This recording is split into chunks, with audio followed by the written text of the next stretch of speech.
Hello, I'm Andy Agathangelo. I'm the founder of the Transparency Task Force. The Transparency Task Force is a certified social enterprise, which means that we exist to make an impact, not to make a profit. We're on a mission, and our mission is to reform the financial sector so that it serves society better. We believe that the financial sector is profoundly important to the well-being of society, to economic stability, to political stability as well. But we also believe that the financial industry has some issues around conflicts of interest, issues around a lack of attention to the true need of the client in some cases, issues around a lack of transparency, truthfulness, and trustworthiness. And in fact, the data shows that of all the industries, the financial industry is the least trusted of all. The financial industry is fined and prosecuted more than any other sector. And I believe very, very strongly that this points to a systemic problem. There is no logical reason why the financial sector should be anything other than highly trusted. And I say this because the financial industry is completely dependent upon being trustworthy. If you take trust out of financial services, you really do have nothing left. And that's why we are very concerned at the Transparency Task Force that the levels of conduct and standards within parts of the financial services sector are nothing like as they should be. And to make matters worse, the journey that I've personally been on over the last 5-6 years or so since running the Transparency Task Force has led me to conclude that whereas once upon a time I saw the regulators within the financial system as being a big part of the solution, to be blunt about it, I don't see them that way anymore. I do not see the financial regulators as being anything other than a big part of the problem. So we're talking about important stuff here, ladies and gentlemen. In terms of tonight in particular, we're going to be able to listen to and discuss what must be one of the most alarming cases of catastrophic regulatory failure by the Financial Conduct Authority ever. You'll be free to form your own opinion about what the FCA did and what it seems they then did to cover up their tracks. Big questions do need to be asked about this tragic case, in particular about whether the FCA failed to maintain basic standards of integrity at the very top of the organisation, and whether any of the principles of conduct in public office have been broken, and if so, by whom. Furthermore, we'll be exploring how many Connaught Income Series 1 investors lost large amounts of money as a consequence of the FCA ignoring evidence given to them by a whistleblower with off-the-scale credibility. The innocent chief executive of an organisation that was blowing the whistle on the fact that there were people within that organisation who were systematically stealing from investors on a large scale.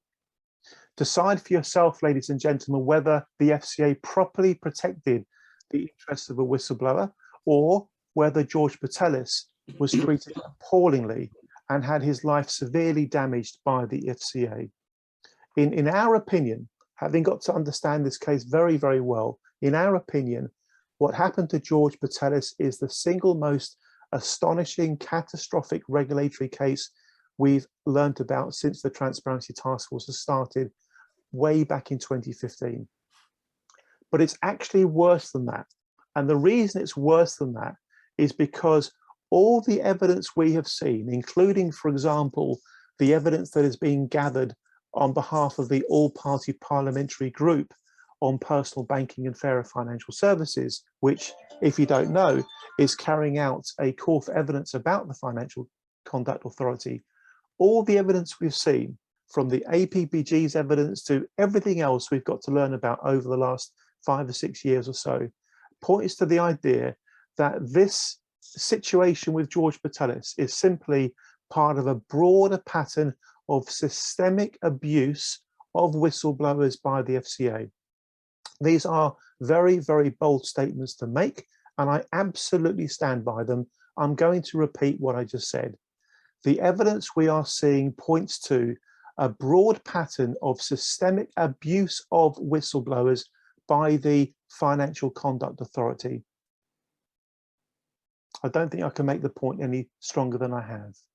Can you please, as we're going through tonight's session, try to put yourself in the position of George Patellis.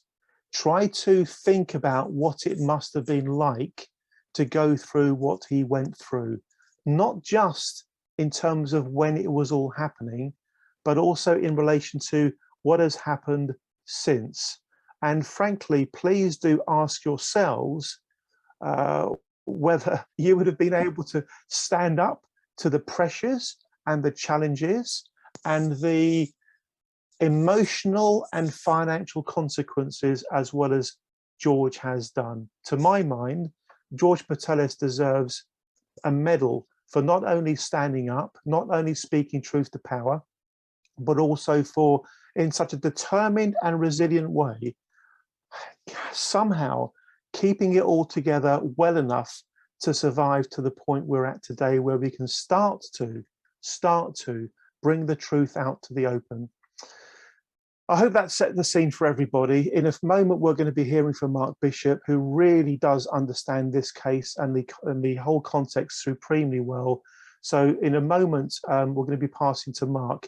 But what I would like to do to begin with, please, everybody, is can we please show our appreciation to George Patellis for doing what he did?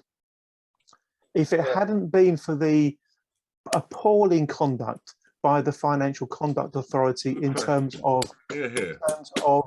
ignoring the evidence being given, so many people would be so much better off today. And George Patellis, I'd like to invite everybody to hereby show their support for everything that you've done when it happened and everything that has happened since. So here we go, folks. We're over to Mark Bishop for the moment. He's going to be telling us the George Patellis story, the truth, the whole truth, and nothing but the truth. Well done, George, and thank you. Mark Bishop, over to you. Thanks very much. Okay, thank you very much indeed, Andy. So what I'm going to do is really introduce myself, introduce what Connaught is, and then really talk about who George is. And then, having given you that little bit of context, he and I are going to have a chat. It's kind of like an interview, but much more informal than that. You know, George and I have known each other for almost 10 years now, so kind of we share a knowledge and passion for this case. So who am I?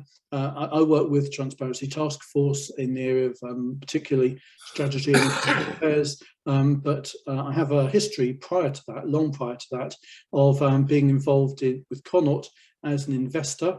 And a campaigner in the action group and de facto chair of the liquidation committee.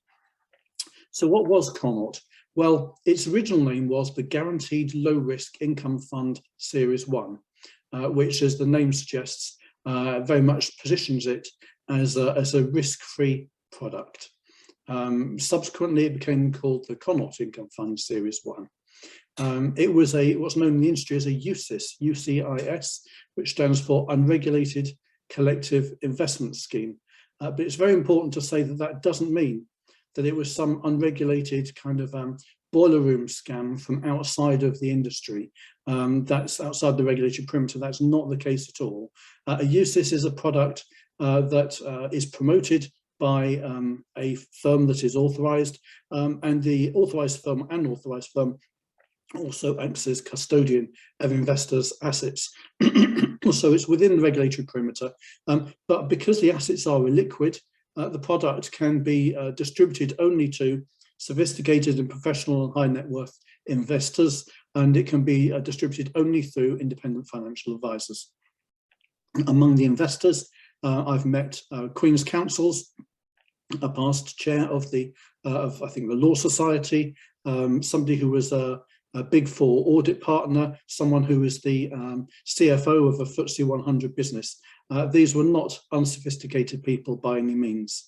They read and understood the investment memorandum, and they believed rightly that the product was suited to them. So what was the customer or consumer proposition?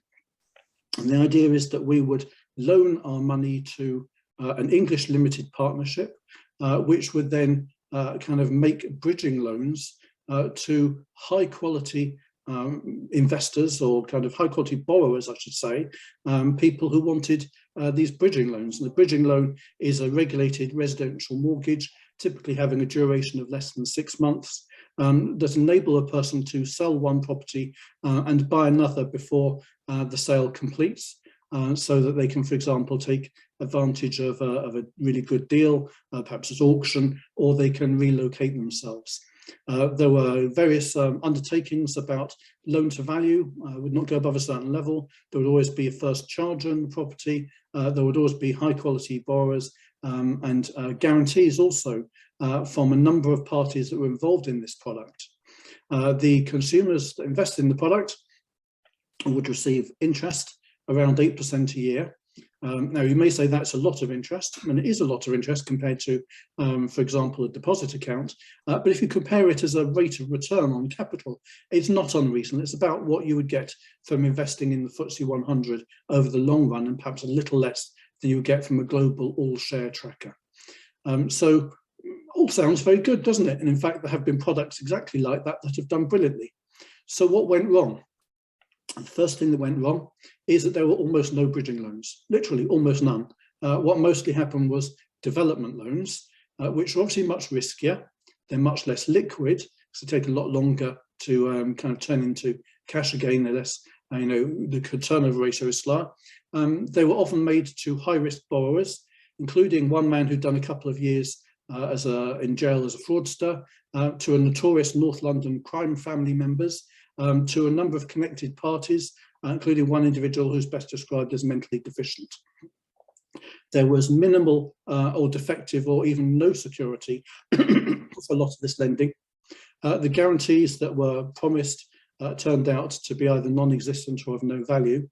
Loans were rolled over repeatedly at increasing fraudulent valuations. In essence, these loans, many of them had been funded by kind of funding lines from banks previously, and the banks had to be repaid, and the Connaught investors were the kind of the mugs who were funding the lending party involved in this scam in order that they could repay the banks. Money was often drawn down for loans or returned, and was then used for other purposes, principally running the businesses involved and funding lifestyle costs. So just to put it in terms of some dates and so on, the product was launched in the spring of 2008. It was suspended in March of 2012. In 2017, late 2017, the FCA announced a partial redress scheme whereby Capita PLC would give people some compensation, and it took a year or so for most of that compensation to be paid out. And I think that probably the following year it was announced that there was going to be an independent review of what happened, led by a guy called Raj Parker, and that reported in December 2020. So who were the parties involved? So the launch operator of the scheme, and that operator is really the party that promotes it and makes sure that it functions as described, was Capita Financial Managers Limited, which is the biggest independent authorised corporate director in the UK. At the time, I think there was about 20 billion assets under management. It's about 100 billion now. You may know that this firm was sold in 2019/20 to an Australian firm, Link Group. The reason why it was sold was in order to raise the funds necessary to compensate the Connaught investors, partially compensate them. Second operator was Bluegate Capital. That was actually the third firm that Capita tried to get to take over the scheme when it realised that it was defective. Two others, Noble and Morant, both walked away when they realised the whole thing was a Ponzi. There was also a firm called Tiuta PLC, T-I-U-T-A, and Tiuta PLC was the firm responsible for sourcing the borrowers and making the loans. And they had a number of subsidiaries, one of which was regulated by the FCA and some were not. The PLC certainly was. To Connaught Asset Management is another party that was involved. That was the firm that really kind of came up with the scheme in the first place. It was not an authorised firm, and it could never get authorisation because its founder and sole shareholder initially, Nigel Walter, had been the principal of a £60 million kind of boiler room scam previously called UK Land Investments. And even the FSA, in the depths of its incompetence in those days, realised that you shouldn't authorise somebody like that to run a regulated business. But he wasn't the only person with a colourful past. A key individual involved in Toyota PLC also had what might politely be described as history with HMRC.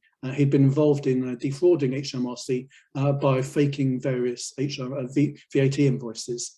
Also, a number of the individuals had very interesting links to some of the people working at the FSA, and by some amazing coincidence, which I'm sure George will talk about, not one but two of the people that were sent in by the FSA to investigate when he made a Principle 11 disclosure, which is a disclosure alleging that there are problems, there is misconduct, and that consumers' welfare is at risk.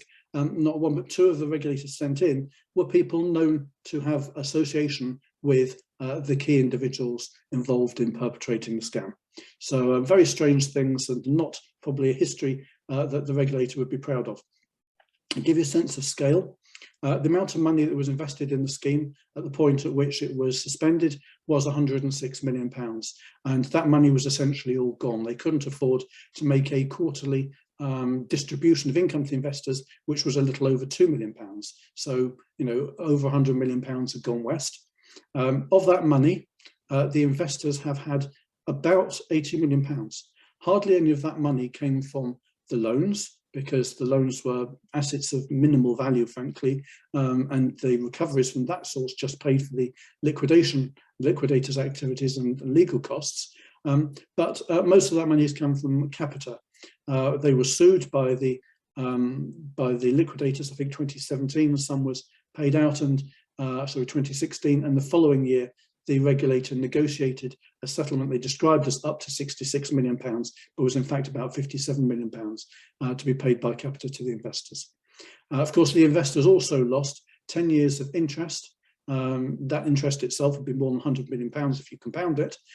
Significant time costs, it certainly cost me my career, and significant opportunity costs as well. The fund was supposed to be pretty liquid. Of course, it wasn't. People have been without their money for years, and that's forced them to, for example, turn down business opportunities, sell assets, draw down pensions earlier than they might otherwise have done.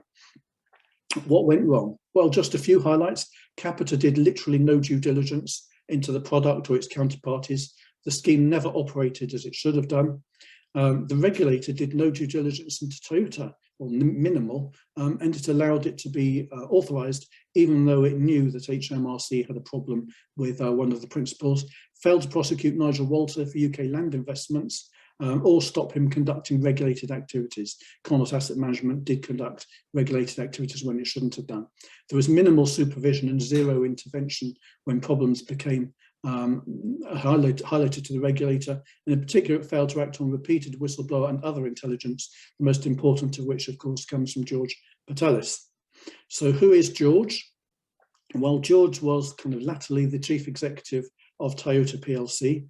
I absolutely stress George is not a scammer. George is the absolute opposite of a scammer. He was brought in by the scammers, in essence, to use his contacts in the banking industry to obtain new funding lines so that the principals could repay the Connaught investors, that was a funding line to them, and then go with the new money. And of course, as long as new money could be brought in all the time, eventually they thought they would get away with it. But where it all went wrong is that George is an honest and capable individual, and he spotted that there were significant problems. He called in an independent firm of accountants to kind of verify his suspicions, and he blew the whistle to the FCA in Jan 2011. Also very significantly, 2010, I apologise, and also very significantly when the fund went under, he came to talk to us, the Action Group and others, about the problems that he'd identified. And in doing so, he gave us the leverage we needed to kind of bully and blackmail the FCA into negotiating the partial redress package that we got out of Capita. He and the evidence that he provided were really treated appallingly by the FSA, and he suffered huge career and reputational harms and enormous amounts of stress that nobody deserves to go through, and certainly he should never have gone through. Why does his story matter? Well, it raises grave questions about the competence and integrity of the regulator and how it treats whistleblowers and their evidence. George and the investors have still not been compensated for the regulator's behaviour. Even now, there's not been a proper apology to George, let alone any compensation, certainly no apology to the investors, and absolutely no offer of redress from the FCA to us. Indeed, it was recently December 2020 when the FCA published Raj Parker's supposedly independent review into what happened. The FCA essentially lied. It said that the investors had been put in the position they would have been in had they not invested in the scheme, and that remains their official position. There is no evidence of genuine contrition, let alone of change. So that's the kind of summary that I hope in a very short period of time has given people who have no history with this case some broad understanding of what is kind of going on, or what has been going on. But there's no colour there, no detail really. So what I'm going to do, if I may, is to introduce George Patellis and say I first met George probably late summer of 2012, when through another kind of minor whistleblower, he made himself known to the action group and said that he wanted to tell us what he knew. And I went there with somebody else who is on this call who may want to make himself known later on, but I'm not going to kind of out him unless he does want to do so. And we went along to the Barbican Centre, a kind of sunny early evening in probably about late August, early September of 2012, to meet George and to find out what he had to say. So I'd like now probably to introduce George and to ask him a few questions. We're going to try and keep this informal, make it a bit like a chat. So hello, George. Are you around? I can't see you at the moment. Hey, Mark. Yeah, I'm here. Thank you for the introduction. Andy, thank you very much for the introduction. Okay, thank you very much indeed, George. So for those who don't know you, your background, they've probably spotted from your accent that you are an American.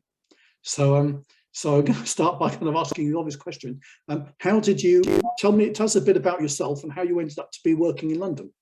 Well, yeah, I'm American, and I've actually been in the UK for about 23 years. I just haven't lost my accent. I was working in the States in Miami and was approached by a headhunter for a position in London. It was a time that the securitization market was starting to pick up in Europe, and I had some experience in that. And I wasn't real interested in coming to London, but my wife had other ideas. So we packed up and came to London, and what was supposed to be a 2-year assignment back in 1997. I'm still here. Okay, thank you. So when did you start working for Toyota, and what had you been doing before that? Well, before Toyota, I was a couple different places. The business that I came over with, I had spent a couple years in Australia setting up another business. And then back to the UK, sold my business to Lehman Brothers, worked for Lehman Brothers for a little while, worked for Bear Stearns. And then that's about the time that the financial crisis hit. And I can remember at the time thinking it was kind of like a forced break. I didn't think it was going to be as bad as it was. And then I guess it would have been in the summer of 2010, I had a call from a former colleague of mine that I used to work with at Bear Stearns, who was working at Toyota. He was aware that they were looking for a new chief exec that could take them to the, I think the words were the next level, which was institutional funding and a few things that I had a lot of experience in. Started a conversation, met with them, and ended up taking the job. Okay, thank you. So it's fair to say that you had very good international experience in kind of debt markets and obtaining funding lines for organisations, that kind of thing. Yeah, I mean, that's, capital markets, funding line securitization. That was primarily, what I did for the majority of my time here and everywhere else I've been for that matter. Thank you. And before you joined Toyota, did you have any concerns? Were there any red flags that you saw? Well, no, I didn't. I think now in hindsight, there were a few things that, at the time were things that, I probably just thought were kind of quirky. It was kind of taken a business that was a boutique lender, kind of ostensibly a family run business. There were a lot of relatives working, but the gist of it was that it kind of had everything that I felt it needed to have. Obviously, the accounts and all the information that I was given to look at before I accepted the position were fantasy. But at the time I didn't know that, and I think something that we'll probably talk about a little bit later. They were authorized by the FSA. That was a massive thing for me. I had gone through that process at Lehman Brothers, and it was a nightmare. I mean, I had a team of probably 7 or 8 people. It took months and months, and it was a really, really difficult process to get authorized. So the fact that this little boutique lender in London had that stamp was a big deal to me. I mean, that, but again, in hindsight, I fell victim to the halo effect like a lot of other people did. Thank you. I think one of the things that came out of the Connaught story, and a number of others actually, is that historically, and perhaps to a degree even now, the FCA operates and FSA operated what they kind of call risk-based regulations. So if a firm is big, such as Lehman Brothers wanting to operate in the UK, they would carry out huge amounts of due diligence, but for a small firm, they would carry out very little.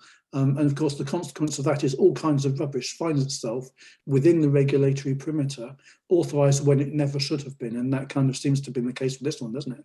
I think so, definitely. Okay, thank you. So remind me, when did you join? I started in sort of March or April of 2010. Okay, thank you. And then something very big happened in January 2011. Maybe kind of either side of Christmas, you became aware of some problems. Do you want to talk us through what problems you became aware of? Sure. Just before Christmas of 2010, I hired a new CFO. He came in a couple times before the break and just to go through some information, and then hit the ground running in early January. It was sometime around the 9th or 10th, he came to my office and said he was having a difficult time reconciling the numbers. There were 2 main parts to that. The first part was he couldn't reconcile the year-to-date profit on the management accounts, and I think at the time it was showing around £800,000 profit. He was coming up with just under a £4 million loss, which just it seemed too far out to be that wrong. But the second thing and of more concern was he was having a hard time. He couldn't account for roughly 20 million pounds. There was 20 million pounds ish, more than that, but we knew for a fact that there was 20 million that we couldn't find. And bearing in mind that this is a small boutique firm that at the time, I guess the AUM, assets under management would have been maybe 135, 140. So to have 20 million missing was significant. It's significant anywhere, but certainly to a small company. We couldn't reconcile it. I called an extraordinary board meeting for the following morning, expecting to have somebody tell me that, hey, idiot, you're looking at the wrong page. It's, on page 6. And that didn't happen. It was the exact opposite. They admitted it straight away and said that they had been doing it for, a long time. And I couldn't believe it. They apologized. They drafted a letter saying that I didn't have anything to do with it, and they lied to me and misled. As you mentioned earlier, I called in lawyers to come in and advise us as directors what our responsibilities were, to protect creditors and shareholders. That happened, and then we met with the firm of accountants. The plan was to start a forensic audit to kind of go through everything, and that process started a couple of days later after conflict of interest checks were run. But from the time we met with them until the time they came in, it was just like a house of cards. I mean, things just started coming out of nowhere, where we could see where there was 10 million that was missing over here, and we realized how they were doing it. And basically, when you touched on this a little bit earlier, but when a borrower would redeem their loan, they'd send the money to pay their loan off through their solicitor to Toyota. Toyota was to bank that money, and then it went back to the fund or whoever the other bank or funder that funded that particular loan. Well, what was happening is they were just keeping the money. They weren't sending the money back to the fund, and they were relying it's a Ponzi scheme all day long. They're relying on new money coming in from investors to satisfy these outstanding loans that had paid off, but they hadn't had their security charge released from land registry. So, it really became, whoever was screaming the loudest was the one that got redeemed when they were able to get more money in from an investor. And at that point, there was no way. I mean, the business was insolvent. They were stealing money. There was nothing to do, and it was my recommendation to call in the administrators, receivers. I wasn't surprised they disagreed with my recommendation as chief exec. And then it was at that point that I went back to my flat with my compliance officer, and that's a key point. And made the principal 11 phone call, told him what my concerns were. I offered to come in to see them. They said that wasn't necessary, and that was it for a little while. Okay, thank you, George. So just to kind of make sure that people have got here what happened, and I'll come to the Principle 11 disclosure in a moment. So in essence, you put in a new finance director because you weren't very happy with how the accounts were looking, the quality of the accounts.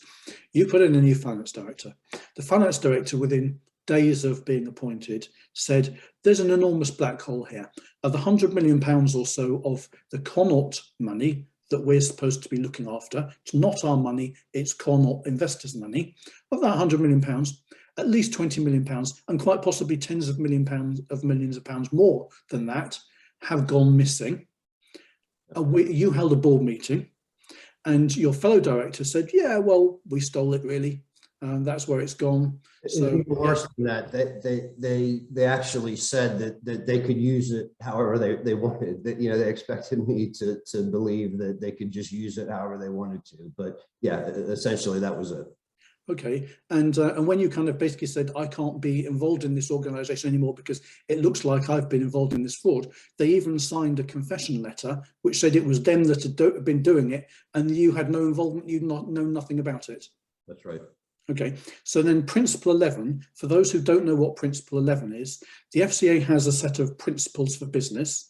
I think that there are 11 of them in total, and the 11th one of them, Principle 11, basically says that any authorised person, which is an individual or a firm, who becomes aware of anything that they believe the regulator ought to know about, and that is kind of shorthand for, misconduct, consumer detriment, any of those kinds of things, has a duty to notify the regulator.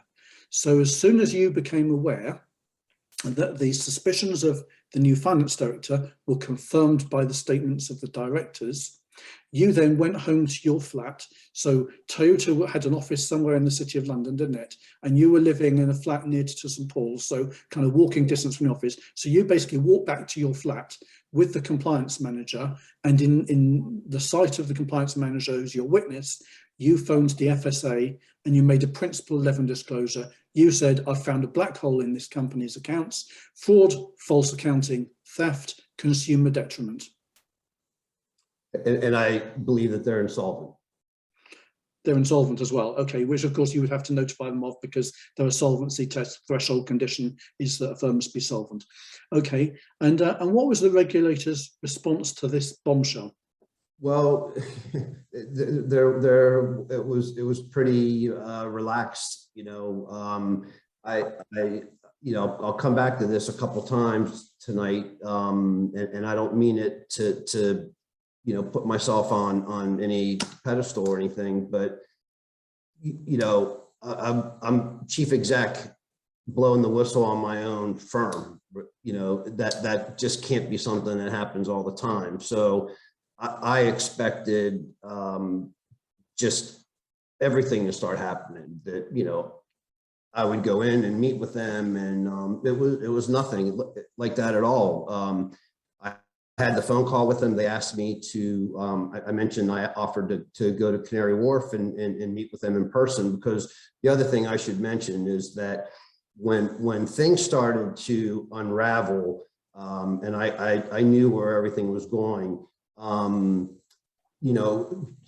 was almost like an out-of-body experience, but I just started printing stuff and copying. I mean, emails, everything. I would email my wife stuff. I just had stuff everywhere. I just wanted to get the information. So I had it. I mean, I had the roadmap. I had the documents that this is what they're doing. This is how they're doing it, and everything. So they didn't, they said that I didn't need to come in. They asked me to just type an email to confirm what I just told them. I did that. I got an auto response, and that was it. Okay, so basically, all of the evidence and the intelligence that you provided went into black hole, and there was no obvious response. I've just noticed that that Andy has asked a really interesting question in the chat, and it's this: as an American, you've surely had exposure to the SEC. You know how they operate in the States. How would you expect the SEC to have responded to this kind of bombshell? Well,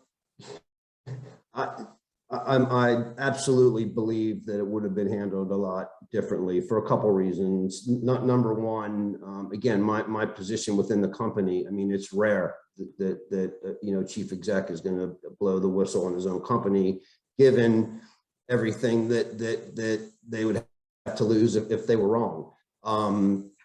But also, I had the evidence. I had everything that was needed, and I'm sure that they would have met with me, and they probably would have put a wire on me and sent me back into the office the next day, and tried to work my way back in. But I'm sure that it would have been handled a lot differently. Okay, thank you. And eventually, in March 2011, you had an in-person meeting with the FSA. Can you tell us what circumstances led up to that, and really what happened at that meeting? I was back in the States at this point. I hadn't heard anything from the regulator since my Principle 11 phone call. I received a letter from the FSA asking me or requiring my attendance at a meeting in Canary Wharf to discuss my allegations, and I was asked to bring any evidence that would support my allegations. I did that. I flew over, and I went into the meeting and literally had a suitcase of evidence with me, a suitcase. Met with, I think there were either 3 or 4 guys that I met with, 4 or 5 hours. At the end of the meeting, I handed them the suitcase, and they wouldn't take it. They said that I should check with my lawyer, and incredibly, they said that I should also check with my wife. I told them that I had already done all of that, and that was it. I left. I went back to the States, and a couple of days later, I had an email from them asking me to go through the suitcase and figure out what I think they might want to see, which that bothered me, but I was pretty naive at the time and I did it, but I just thought, you decide what you need. Here's a suitcase. If you don't need it, then don't take it. Don't leave it up to me to try to figure out what you need.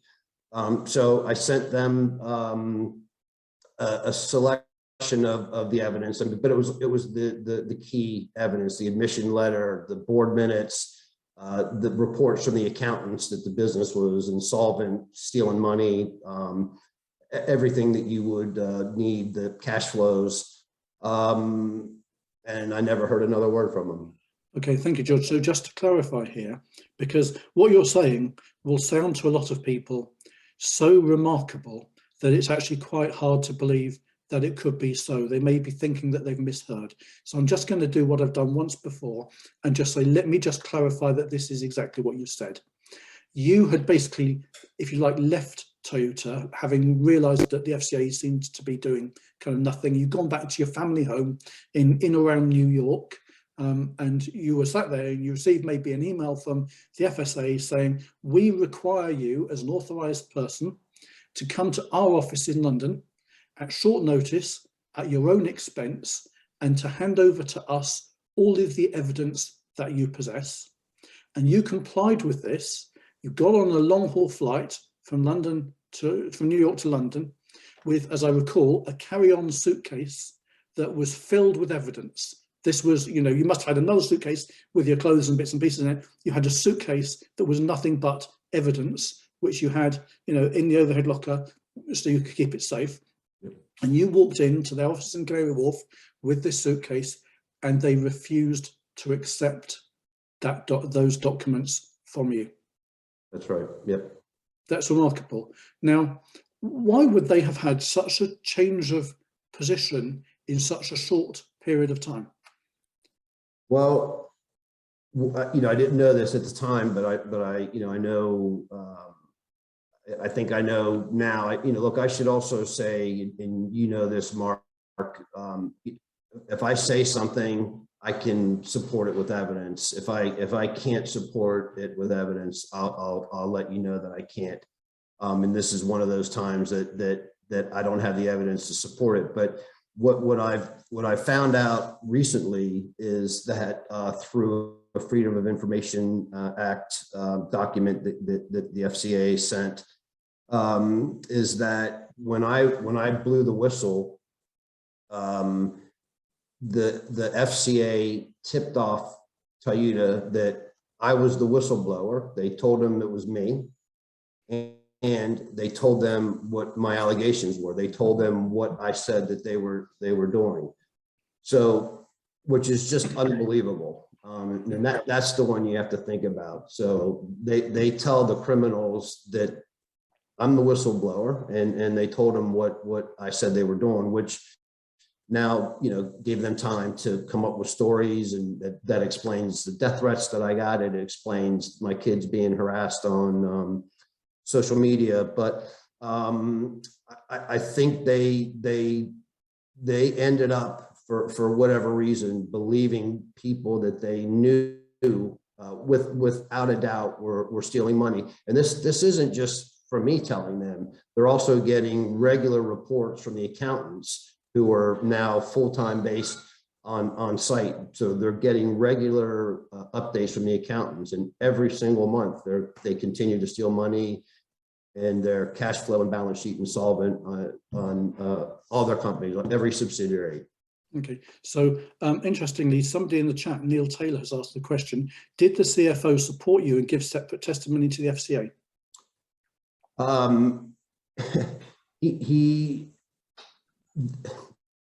Look, I felt really bad for this guy. I mean, look, he'd been on the job for like a week, and this is what he found. He did what he had to do when he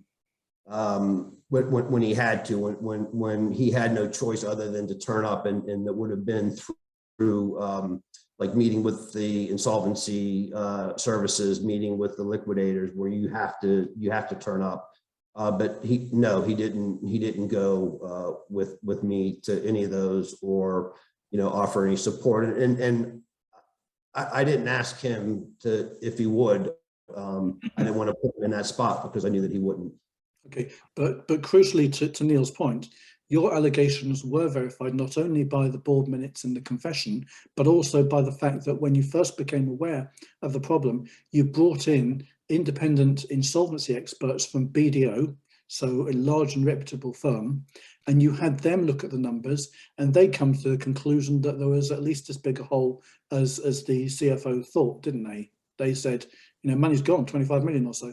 Yeah, well, and that, I mean, they went deeper. I mean, they looked at every subsidiary. Every subsidiary was cash flow or balance sheet insolvent.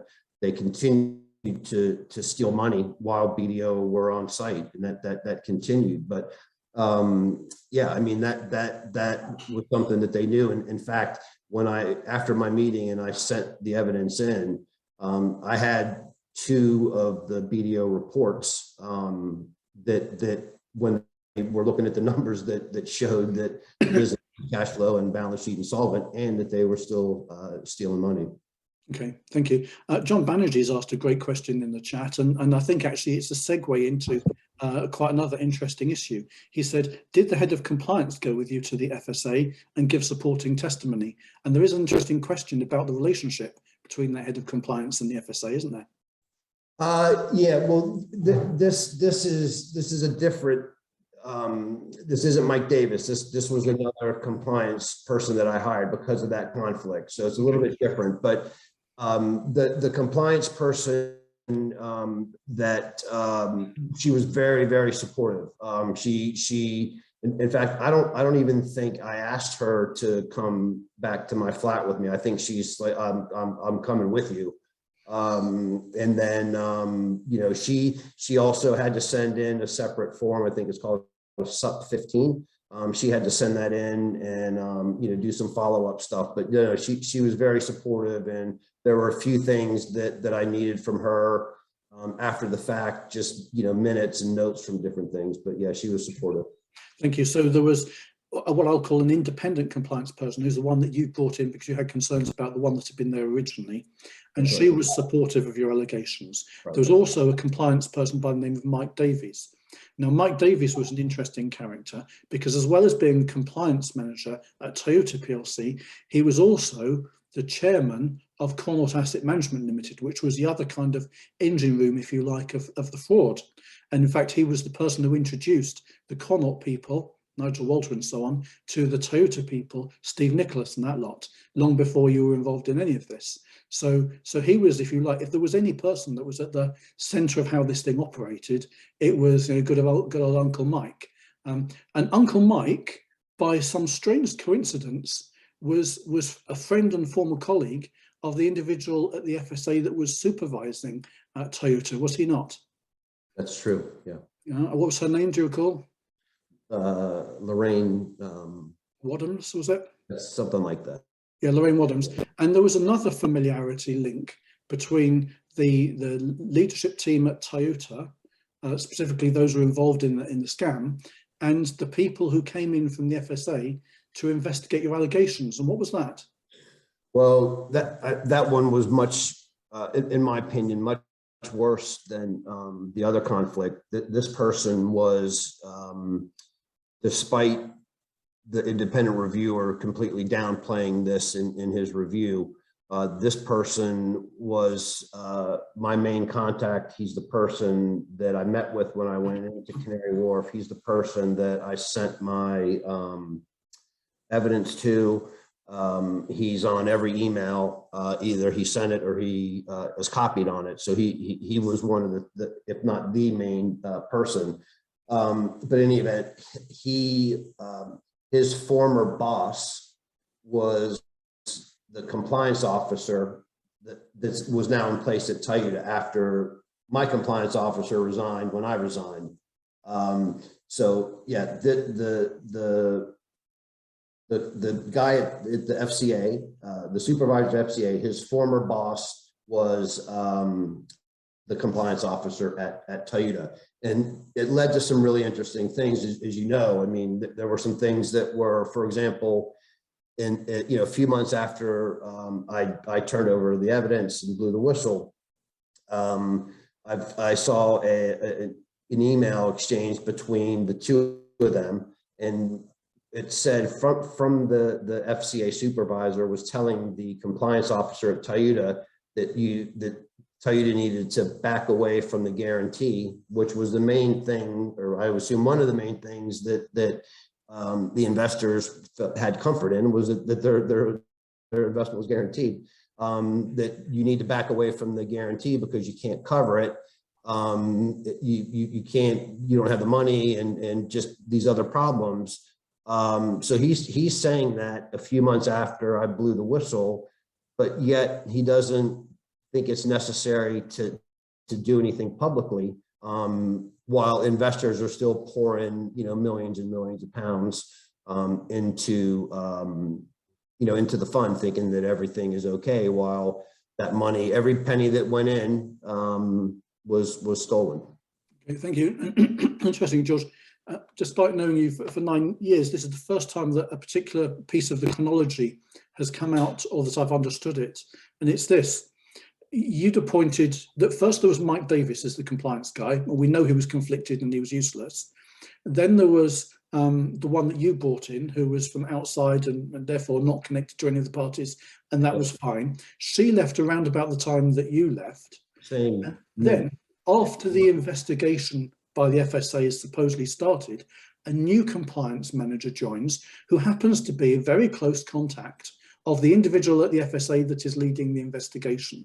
Now, is there any possibility, I ask myself rhetorically, but I ask you as well, is there any possibility that the person at the FSA might have said, I see you need a compliance manager, here's my friend? It absolutely would not surprise me. Yeah, if I were Large Parker and I were trying to do an honest and competent job of an independent review, I would have been probing that stuff in a lot of detail. But in fact, he didn't, did he? None of this stuff seemed to turn up at all in his report. Well, he talked about it, but it was just all nonsense. I mean, he claimed that that this person had limited involvement, which was a lie. And he claimed that there wasn't a conflict of interest. And now what's interesting about that is in that same Freedom of Information Act report that I mentioned earlier, that said that the FCA tipped off Toyota that I was a whistleblower. In that report, the FSA, the then FSA, are saying that, hey, there's a conflict with this guy. Like, he used to work with, the names were redacted, but there's a conflict. Did we disclose this? How did we manage it? What did we, so they were admitting that there was this conflict, yet Raj Parker didn't mention that he downplayed any type of conflict, said there wasn't one. And within that Freedom of Information Act report that came in, the FSA stated that there was a conflict. That was it disclosed, and how was it managed?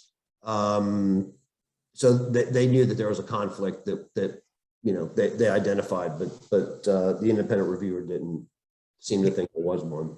Thank you very much, George. So really, this is, if you like, this is an intensive period of time in the first 4 months or so of 2011, when you became aware of the problem and you did everything you could to bring it to the regulator's attention. And at the end of that period, the deal that was done between the FSA and Toyota, in essence, I'll describe it as I can, and you may want to correct me if I've got this wrong. They said to BDO, thank you very much indeed for producing this report for Toyota. It obviously looks quite bad. The directors of Toyota are telling us that they can fix the situation. So for some reason, the FSA overlooked the very obvious truth that these people had been stealing large amounts of money from investors, but they came to the view that these people now were honest and competent, and that they could turn the situation around. So they commissioned BDO to carry out effectively a review of a business plan written by the directors, by the fraudsters, if you like, on how they were going to turn it around. They kind of accepted that document, and then they further commissioned BDO to carry out monthly reviews, all paid for by Toyota, so therefore paid for by the investors, which would look at whether or not this turnaround was successful. And these independent monthly reviews, the terms of reference of them, which both the FSA and Toyota knew about, said that BDO was not carrying out any forensic accounting work to establish whether the whether the original business plan to turn around the business was achievable, or whether the it was being achieved. So any monthly monitoring was based entirely on numbers that were created by the fraudsters and given to BDO. So there is this kind of, sometimes I talk about the FSA/FCA in the context of what I call three-monkey regulation. They hear, see and speak no evil about the industry. You know, does it have the feeling that the FSA, for some reason that we might speculate about, really didn't want to call in administrators and stop this product or this company from trading, and they wanted some kind of, if you like, kind of cover, some kind of fiction that would give them some excuse to allow it to keep trading? Well, yeah, I mean, this is another one of those that you know, I don't have, you know, any evidence to prove this, but you know, they for whatever reason they believe these guys that were stealing money, and you know, we're not talking about a couple £100, we're talking millions. You know, from the time that I blew the whistle until the time that the business blew up, you know, it was like another 38 million pounds were stolen. This is while the regulators supervising them. This is while BDO is on site. They're insolvent every single month. They haven't hit their capital adequacy requirements. They've breached every threshold condition. Their MLAR reports are just fiction. They're fraud. Their accounts are fraud. So yeah, we have all that. So why did they do that? I don't know. I mean, the only thing that I can kind of come up with, Mark, is that there must have come a point in time where it was like a holy shit moment where they realized that I told them all of this stuff in January of 2011 and they didn't do anything. Like, they knew all this stuff. Every single thing I told them that they were doing, they were doing. You know, what I told them was going to happen, it happened. And, you know, instead of, you know, kind of holding their hand up and saying, look, we got this wrong, and dealing with the consequences, then they just embarked on this campaign against me, IFAs, anyone other than them, for just, you know, as Andy put it, I mean, it was absolutely catastrophic failure. Okay, thank you. And I should probably say, for the benefit of those who are listening to this story for the first time, that some of the most egregious lending that ever happened in the history of Toyota with the Connaught investors' money happened in the period after you blew the whistle. So, for example, there was one individual, I'm deliberately not going to name this person, but this individual in the 1990s served a couple of years in jail for pretending to be a multimillionaire and buying a football team. And it subsequently emerged that he was like a 19-year-old kid from a council estate, had no money at all, and could never pay the kind of deferred consideration. So he did a couple of years in jail. When he came out, he pretended that he was Mariah Carey's European manager, and kind of spent a couple of years staying in some of Europe's best hotels and eating in some of the best restaurants without the ability to pay for any of this. And quite how he avoided going to jail for that, I don't know. But that individual was loaned around £7 million against a property that was subsequently valued by one of the UK's top forensic kind of valuers stroke surveyors as being worth £650,000. So that's the kind of way that they were, if you like, getting money out of the business. And I'm sure you know about the loan to the brother of one of the directors who, you know, might be described as having learning difficulties. So there were some very bad things that went on after the FSA became aware of the problem, and also after, of course, the fellow directors knew that there was money there was going to be a final reckoning at some point. Yeah, I mean, that it just went on and on. I mean, you know, there were, you know, loans to offshore companies that these guys owned. There was a 940,000 pound dividend paid out of an insolvent company. I mean, and again, these are all things that the regulator knew. They knew this in real time. So these weren't things that they found out after the fact. These were going on in real time.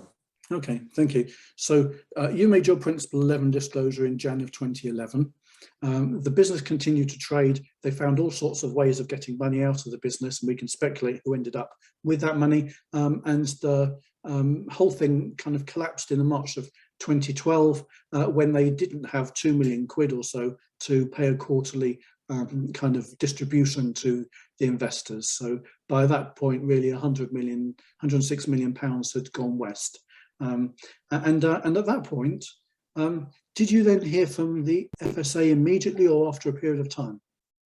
Well, I never heard from them again. I mean, after my meeting with them in March of 2011, there was no contact throughout, and until, certainly not through the time that until Tayuda and Connaught went bust, but even after that. My next contact with the FCA wasn't until December of 2015. So, you know, 4.5 years later, and that came as a result of, you know, there started to be a lot of interest in this from investors, and it became known that I went in as chief exec and they didn't do anything, and there was a lot of talk at Westminster, and I mean, you know, people wanted to know what was going on. So the FSA, I guess, or the FCA at this point,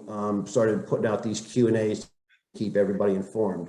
And that's what kind of got me re-engaged with them, because in the first version of the Q&A, one of the questions was, did you meet with the chief exec, George Patellis, and he gave you evidence that showed there was fraud, and what did you do with it? Their answer to that was, we met with him, but the information he gave us didn't show that there was fraud. And I just couldn't believe that they would put that in writing. I mean, it was, you know, it's an admission letter from the guys that were stealing the money. We're doing it, you know, it's BO saying they're doing it. It's minutes, it's the lawyers. I mean, we you know, I haven't talked about the lawyers. I mean, this is a city firm that I hired to come in. They're saying it. So then right on the heel, and I have to say, at the time, I didn't know that there was anything that I could do about it. Like, you know, they can say what they want. I mean, they're the FCA, and you know, I'm George Patellis. What am I going to do? Then they came out with another Q&A, another version, probably a couple weeks, 2 or 3 weeks later, maybe a month. That question about the evidence was gone. That it didn't show fraud was gone, but there was a new one that you met with George Patellis, and he gave you this evidence, and why didn't you go to the police? And they went on this big diatribe of their normal stuff. We're not the prosecutor of fraud, and blah, blah, blah, and all this other stuff. And Tayuda had a really small amount of regulated business, and which is nonsense. But they couldn't leave it there. They had to throw in something that was random and you know, deliberate, and what ultimately got me to take some action was they decided to throw in something about George Patellis going to the police. Like, we don't know if George went. Like, he could have gone. You know, we didn't do anything to stop him. And that was kind of it for me. That they were, first they said my evidence didn't show anything. Now they're blaming me that I could have done more. And the person that you mentioned earlier that was on this call told me that you can file a complaint. And so that's what I did. I filed a complaint with the FCA in December 2015 for their treatment of me as a whistleblower. Okay, thank you. So basically, just to clarify, one of the things that we all have complained about is that when it became abundantly obvious to the FSA in and following Jan 2011 that criminality had been happening on a spectacular scale, not only did they take no action as a regulator, but they also made no attempt to notify anybody else that might take action, the obvious one being the police. And subsequently, when there'd been an APPG started in Parliament, I think it was run by the Welsh guy, Guto Bebb at this point, it was asking the question, when did you, the FCA, go to the police? And the police and the FCA said, we went to the police as soon as we became aware of evidence of criminality. And we found out that was a lie because we've been having various bits of contact with the police. And the police said, no, the first time when we heard about it is when a group of IFAs told us about it. And they made a Principle 11 essentially disclosure, and then they told the police. And so we knew that they'd been lying. So the APPG basically said, why were you lying? Why didn't you notify the police? And their defense was, well, George could have notified the police. So in saying that they were firstly outing you as a whistleblower, extremely unprofessional, unacceptable behaviour. And secondly, they were blaming you for their failure. Because of course, you believe that having made your Principle 11 disclosure, at this point, you'd handed the matter over to the regulator. It was for the regulator, the statutory body, to act. Well, yeah, that's right. I thought that I did everything by the book. Well, I did do everything by the book, and I thought I discharged my duties as a director, as an officer of the company, as an authorized person who held controlled functions, and then more importantly, just as a decent person, just someone with a strong moral compass that these guys are stealing people's money. Do something about it, right? But yeah, that was kind of the gist of it, and that's what was behind it, and that kind of leads on to the next part of this, because in the complaint there were two sort of key aspects to my complaint. One of them was, this is to the investigator, that can you say whether or not my evidence showed there was fraud or not? Like, it's a simple question, and the other one is that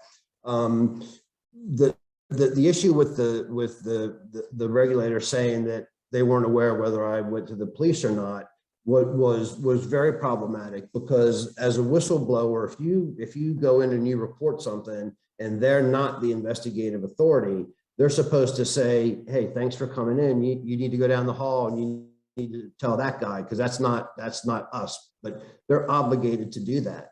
Well, they didn't do that with me, obviously, because if they had, I would have done it.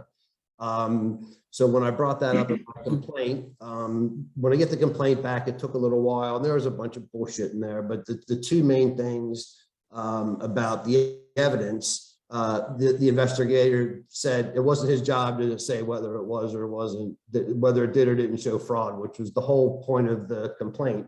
And then the second part was about the whistleblower. And then this was something that I almost fell out of my chair. Like, you weren't a whistleblower. You were a senior executive who was providing information. So that was their excuse for not telling me that I needed to go see whoever I needed to see. And they stuck with that line for a long time, despite referring to me as a whistleblower in the press and every other place. So at that point, I escalated the complaint to the complaints commissioner, independent arbitrator. And after some time, he reported he published his report. He upheld every single one of my points. He blasted them for trying to blame me for their not going to police and their regulatory failure, and that they didn't look at fraud and their history of red flags and on and on and on. And before the report's published, there's this sort of iterative process back and forth with the complaints commissioner and me and the FCA until everybody agrees everything. And one of the things that the FCA had said was that they would commit to an internal investigation as to what happened. And they came to me to see if I was okay with that. I'm like, well, no, that's not okay. They've proven they can't police themselves. For to have any value, it needs to be independent. Well, little did I know at the time, but they agreed to do the independent investigation, and the complaints commissioner also said that they needed to apologize to me publicly, and they refused. They refused to publicly apologize to me. If you look at the apology that's out there, it doesn't. It mentions the case number. It doesn't mention my name. It doesn't mention Tayuda. It doesn't mention Connet. You need like a map to kind of point. But they said they were happy for me to share it with anybody that I wanted to. But and they offered me the princely sum of £500 ex gratia, which I rejected and asked that they donate to their training budget in my name. I never heard back on that. I'm not sure if they did or not. That was a nice twist, George. And just to say two things. The first is the business about them not recognising you as a whistleblower. There's an interesting little kind of twist to that, isn't there? Which is the reason why they don't recognise you as a whistleblower, but instead see you as a person who voluntarily disclosed information to them, whatever the difference is that when they looked at that evidence, they didn't believe it was evidence of wrongdoing. In other words, the thing that makes you, in their mind, not a whistleblower is their own incompetence and inability to spot very obvious fraud. Well, I would have said yes to that before some of the information that has come out since even in the independent review, because in the independent review, which was just a complete whitewash, there was one thing in there that was really useful for me, was that the independent reviewer mentioned at least a dozen times in the report that they never looked at my evidence. The FSA never looked at it. They never even opened it up, never looked at a single document. Yeah. So despite saying publicly in the press, in the Q&A, in Parliament, that what I gave didn't show anything, didn't show fraud, which, you know, that might seem insignificant, but I mean that's damaging to my reputation. It makes me look like, you know, that I'm erratic and I'm making stuff up. Well, they never looked at it. So I believe they didn't classify me as a whistleblower because they didn't follow their own procedures. They were backed into a corner and they did what they always do. Instead of just kind of admitting and doing the right thing, they just went down another path. So effectively, they've got three different positions in regard to you. The first is you're a whistleblower, and they've even outed you and publicly described you as a whistleblower. The second is you're not a whistleblower because they weren't persuaded that your evidence amounted to proof that there was wrongdoing. And the third is that they didn't even read your evidence. Correct. So it's remarkable that. There is also a bit of an interesting twist about the question about the police. And it's this, the first time the police were notified is when, if you like, the kind of action group and IFAs together notified the police. And there is a key police officer who was involved in that. And there's a couple of people on the call that were involved in the discussion with that individual. I was unfortunately unavailable the day they went to meet with him, but they met with somebody who was in a senior position in the police and very much a relevant position to the question of fraud committed within Greater London. And that person, two things. Firstly, appeared to have been briefed in advance by the FSA because they came out with this angle that basically said, surely the investor was just greedy and naive in believing this project could ever have worked, despite the fact that there were other bridging loan schemes that have worked on a much bigger scale that offer similar level returns.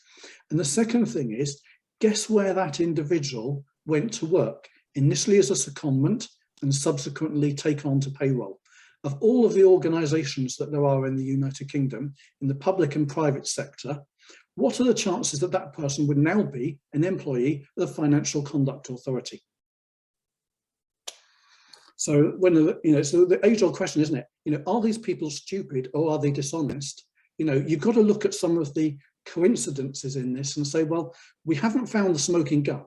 We haven't actually got an employee of the FCA who says we deliberately covered up this scam. And we haven't got an email in which one of them says to another one, please ignore all of this evidence. when you put the whole thing together, mathematically, the odds of this being, all of them being incompetent is so close to zero that it's not really worth giving any house room to, is it? No, absolutely not. No, exactly. So you did that, if you like, kind of complaints to the Complaints Commissioner, and that was 2015, late 2015. I think you reported a year or so later. You filed an addendum to it in August 2020. Do you want to just briefly tell us about that? So in early 2020, I received a substantial amount of information, evidence that I hadn't previously seen that was shocking. I couldn't believe what I was seeing, and so I thought about the FCA had to have lied and misled the Complaints Commissioner when he investigated my complaint, because this information would have been in there, and it wasn't. So I spoke with the Complaints Commissioner and told him that I had new evidence, and he asked me to file an addendum to my original complaint, which I did.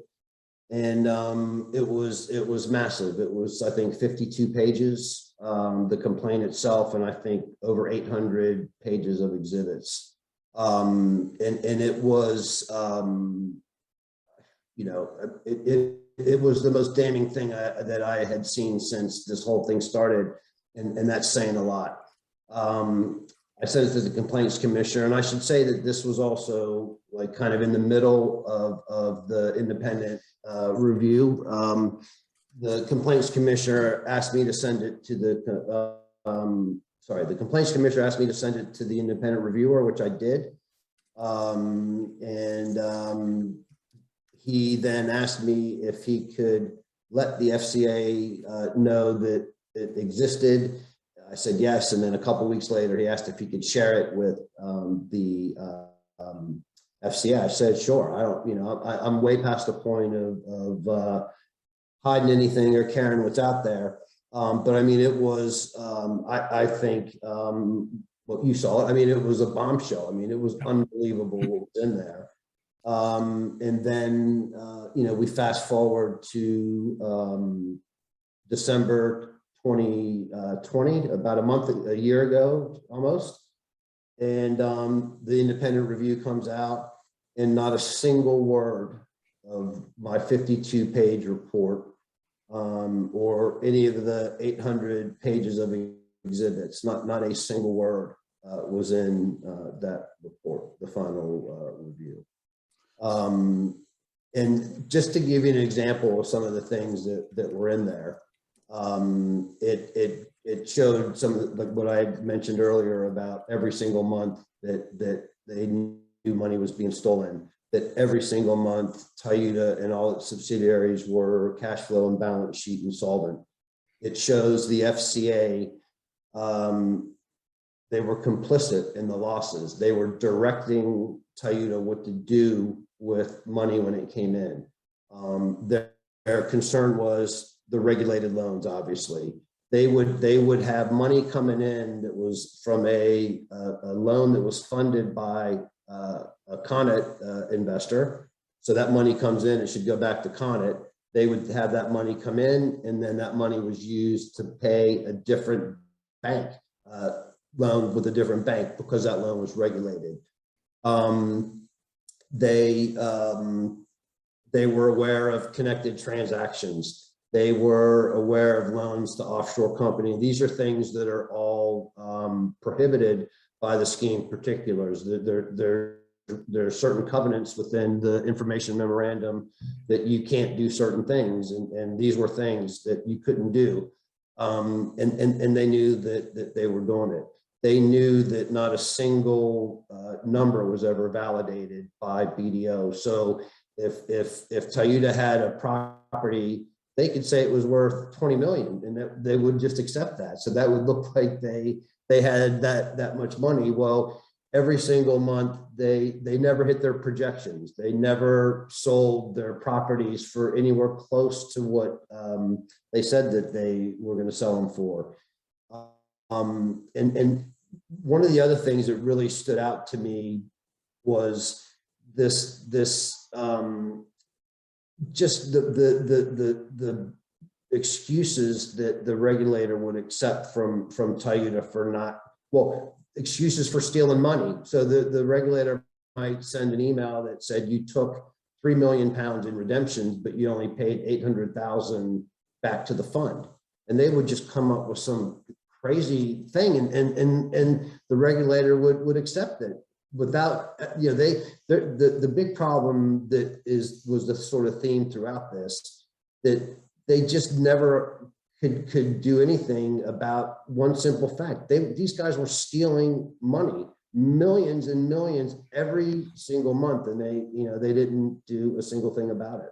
Okay, thank you, George. So effectively what you're saying is that when you engaged with Raj Parker, who carried out the independent review, you did so in two tranches. You did, maybe early 2020, wasn't it? When in the kind of pre-COVID days, and then you did so with a second kind of huge bundle of disclosure documents in really late summer, early autumn of 2020, because this extra information had come into your possession late in the day. And this information was more damning even than the first stuff, which is the stuff that we've talked about hitherto, about the regulator's failure, or perhaps not failure, perhaps cover up of what was actually going on. And you're saying that Raj Parker used none of this evidence in his final report. That's right. Not right. And it kind of goes a little worse than that, doesn't it? Because there are some other things, aren't there, that make you think that his independent review wasn't as independent as it ought to have been. Yeah. So, I mean, there were, I did a sort of rebuttal to this independent review. And I think for people, intelligent people who know their way around the financial services and banking, if you weren't familiar with this case and you read that report, you would think it was pretty damning, but it wasn't.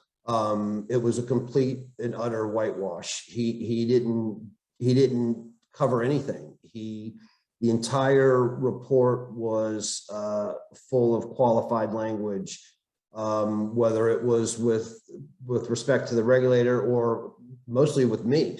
So he would say things like, George Patellis purportedly turned over evidence. Well, no, I didn't purportedly. I turned over evidence. I gave it to them. Like, they didn't do anything with it. He made excuse after excuse after excuse for them. I mean, anytime that he would criticize them, he literally would say, well, it was really complex. It was difficult, and they were well-intentioned. It was like he just became, a cheerleader, like their chief apologist. I mean, it was sickening. But what really stuck out to me was he was just unbelievably soft. I mean, he wasn't even soft. He didn't even really mention Toyota. Like, so here's Toyota. They're the main culprit who's stealing the money, and he barely mentions them. And I like, why would that be the case? Well, the reason why is because that was the only company in this whole, other than Capita initially, but they were gone, and Bluegate, that were regulated, and they didn't do anything. So, for example, the two of the directors at Connet were banned as directors by the insolvency services. He talks about that. Two directors at Toyota were also banned. He never mentions it. He never mentions that they stole money every month. He never mentions that they were insolvent every month. He never mentions that they were in breach of their capital adequacy. He says things about me that are just, they're lies. There's no other way to say it. They're absolutely lies.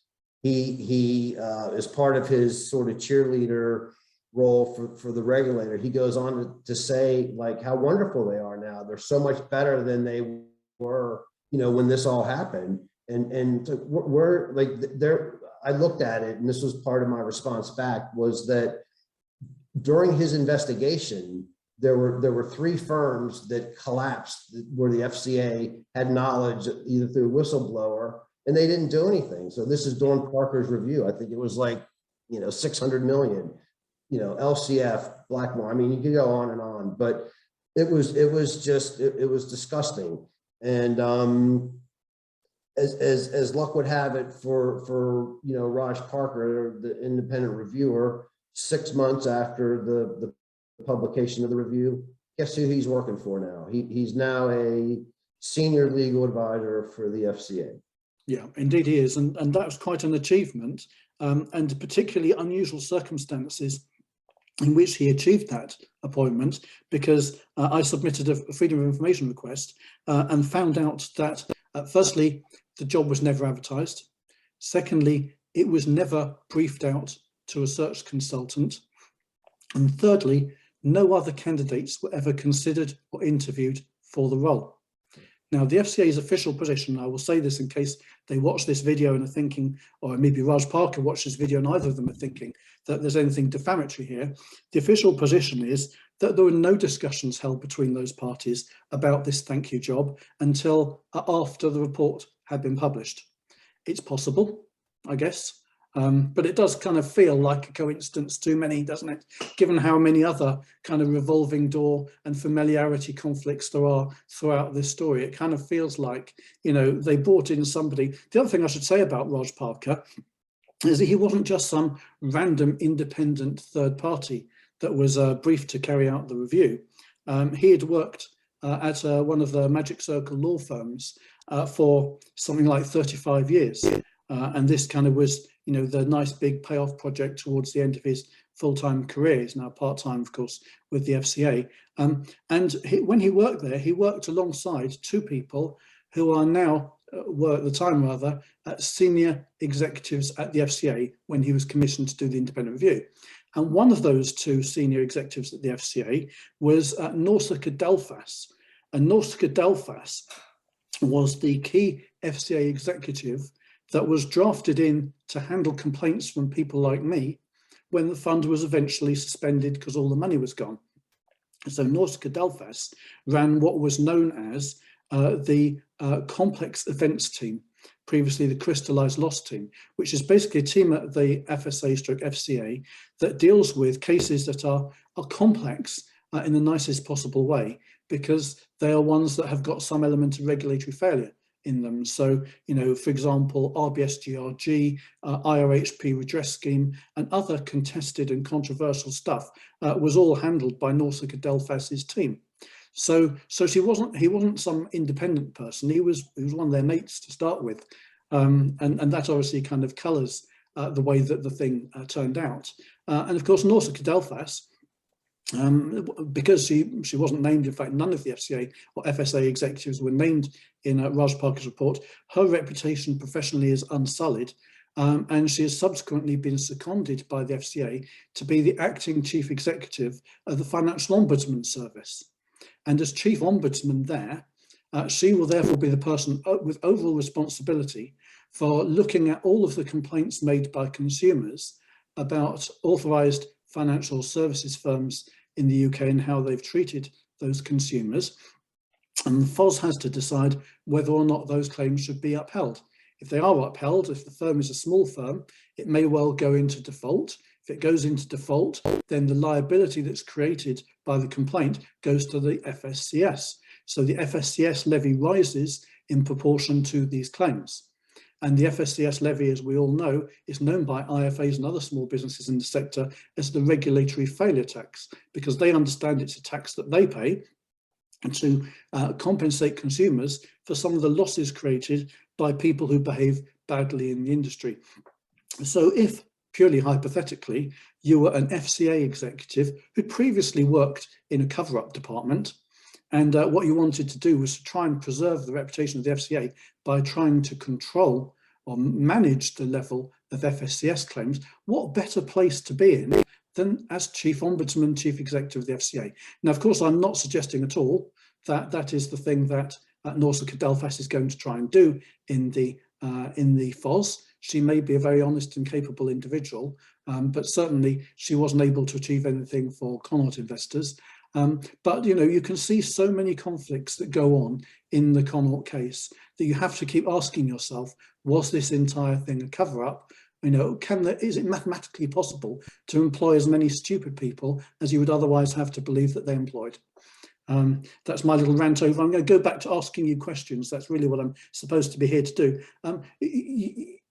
There clearly was unprecedented regulatory failure throughout, but you believe that the FSA was complicit in the investor losses. Can you explain why you believe this? Well, some of it I talked about earlier, where they had tell you to prioritize regulated loans. They had tell you to take money that belonged to Connaught investors and use it to redeem a loan with another bank. I mean, you don't do that. They knew that money was being stolen every single month, and they just sat back and they didn't do a single thing. The parts of the that I talked about earlier with connected transactions and loans to offshore companies, those are significant things. They also, which, I can't imagine what would happen to another company if they did what I'm about to say, but Toyota was also writing loans. So they were granting mortgages through subsidiary companies that they had that weren't regulated. These were unregulated companies that were writing regulated mortgage contracts, and they knew this and they didn't do anything about it. If any other lender in the UK, if a unregulated bridging lender in the UK started writing regulated loans, I can guarantee you they'd be out of business in a day. You just don't allow that stuff. So I think, and again, this is one of those things, I don't have an email that says that this is what happened, but I think everything that they did, they allowed just so much stuff to go on, and they believed these just unbelievable stories, like that Toyota was about to sign a new funding agreement for 100 million. Like, who's going to give them 100 million? Like, what's wrong with you? Who's going to give these guys 100 million pounds? They're insolvent. They're stealing money. And wouldn't it be your duty to tell anybody that might give them 100 million, like, hey, don't do that. They're thieves. So, I mean, I think the whole thing was crazy, but I believe, Mark, that they were just trying to buy time, just trying to figure out like what the hell's going on, and just kind of hoping something would happen. I don't have any other logical explanation. That's not even logical, but it's the best I've got. Yeah, I agree with you. I mean, somebody, I think it was Neil Taylor again, asked a question a few minutes ago, which is, are we to assume that nobody has been prosecuted? And the answer is yes, nobody has been prosecuted. Nobody has been removed from the register. Toyota technically is off the register now, but that's because it's been insolvent for the last 9 years. Nothing surprising about that. But there's been no consequences. All the money, they're not on the, I can't remember what the FCA call it, but the banned list. It's not called that, but they're not on the not fit and proper list. Maybe the guys that took the money are not on there. One of the guys is a solicitor. He's not struck off from the Law Society. He's still on there. Yeah, and I have an email from Mark Stewart, the enforcement director, from last December, in which I've asked him, are we now going to see any prosecutions, bans, or other enforcement action? And his answer was no.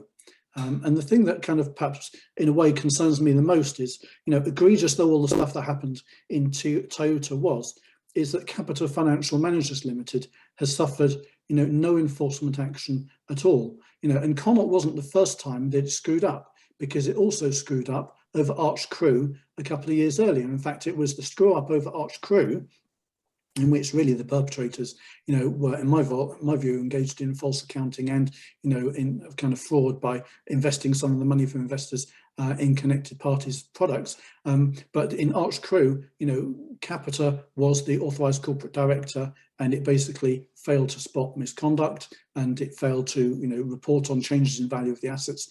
And that all came to light in early 2009. And it was really the kind of the fallout from that caused Kappa to realise that it had screwed up in taking on Connaught without any due diligence, which then made it want to get rid of Connaught to some little startup, Bluegate up in Manchester, and instead of doing what it should have done, which is to have gated the fund immediately on day one, realised such assets as there were, and then had a difficult conversation with the investors about where their money had gone and who should compensate them. So that was where it kind of all went horribly wrong in 2009. And they were allowed to get away in both Bluegate, in both Archcrew and Connaught, with giving people partial compensation in return for being let off any enforcement action. And it was that being let off in Archcrew that made Connaught possible. It was the same being let off in Connaught that then enabled them to become the authorised corporate director of the Woodford Equity Income Fund. Now, it's been alleged in 2 books about that case and in statements from individuals at Woodford Investment Management that their original plan was to either have an in-house authorised corporate director or use a fairly small firm to perform that role. And the FCA basically told them, use Capita, it's the biggest. Now, how could the FCA offer that advice or even make them do that, given what they knew about the failures of Capita Financial Managers in both Archcrew and Connaught? It's almost unbelievable, really. And there was another fascinating twist to the tale, which is that subsequently, guess who left the FCA and became compliance manager at Woodford Investment Management? Only one of the people on the crystallised loss team who was involved in investigating the whole thing when it blew up, or at least pretending to investigate it, a guy by the name of Chris Martin. Again, if you're looking for coincidences, that's one hell of a coincidence, isn't it? Just quickly, a couple more questions, because I'm conscious about time. We're going to have John Banerjee on very soon. You've described the regulator's failures as a gift that keeps on giving. Can you explain what you mean by this? Well, there's just keep finding new stuff regularly. Stuff that I didn't know. When during the review, I talked to you about it earlier. I mean, I found something today, literally 3 hours before this call started, that is unbelievable. Like it's old. It's something I hadn't seen before, but I mean, it just is something else that the FCA did that's just unbelievable. And it's just stuff like that just keeps coming out, whether it's, I submitted a DSAR.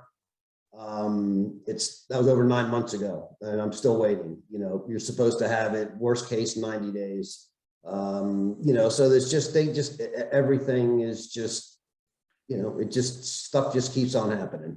Okay, thank you. So for those who don't know, DSAR is Data Subject Access Request. An individual citizen has the right to get any organisation that holds data about them to disclose a copy of the file that is held on them.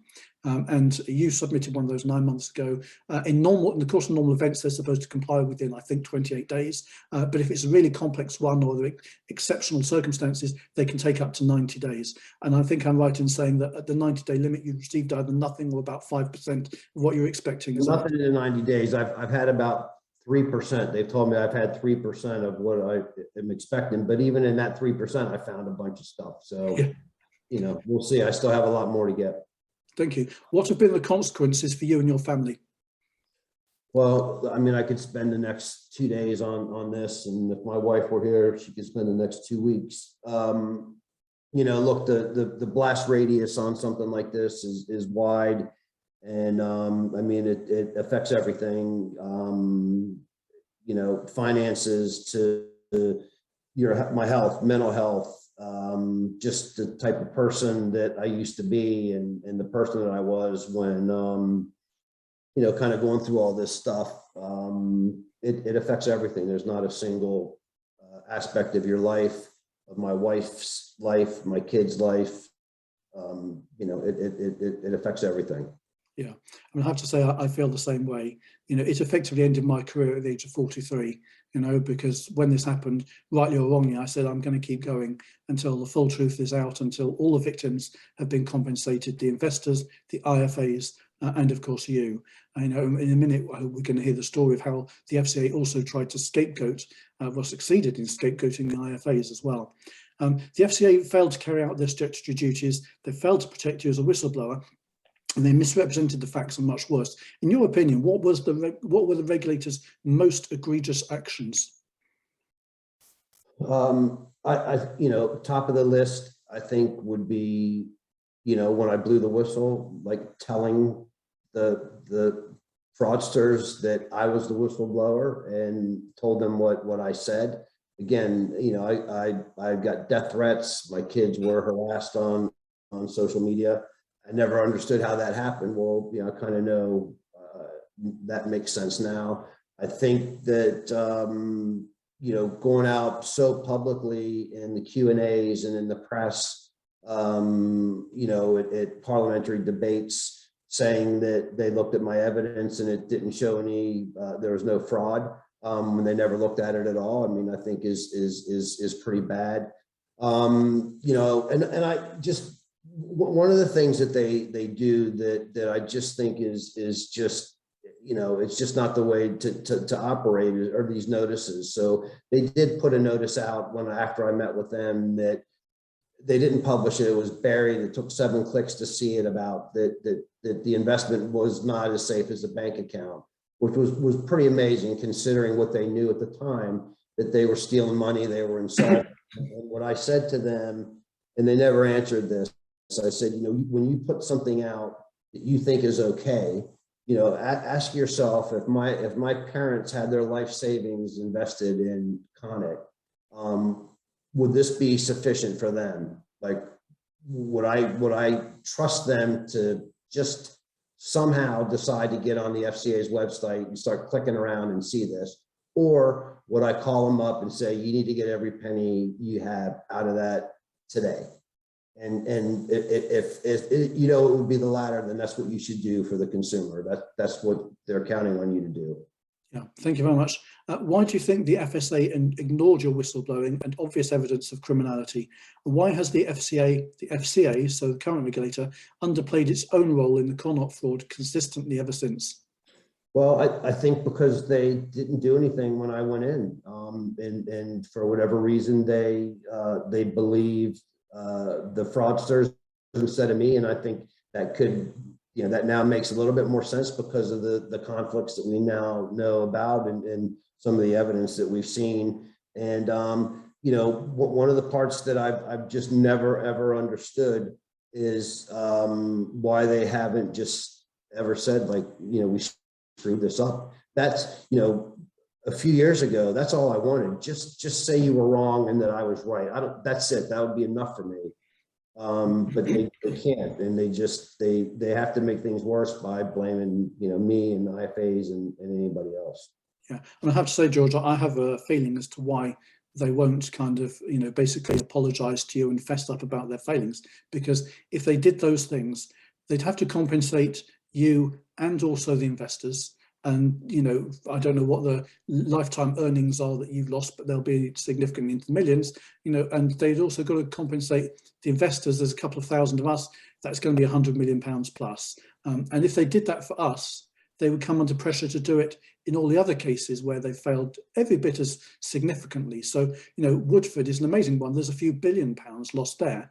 And, you know, all they needed to do to prevent Woodford was actually, you know, number one, why would you authorize a new firm headed up by, you know, an individual, and this is Newman, not Woodford, who'd been sacked from his previous job, which would normally, because of misconduct, which would normally be a barrier to the person being authorized.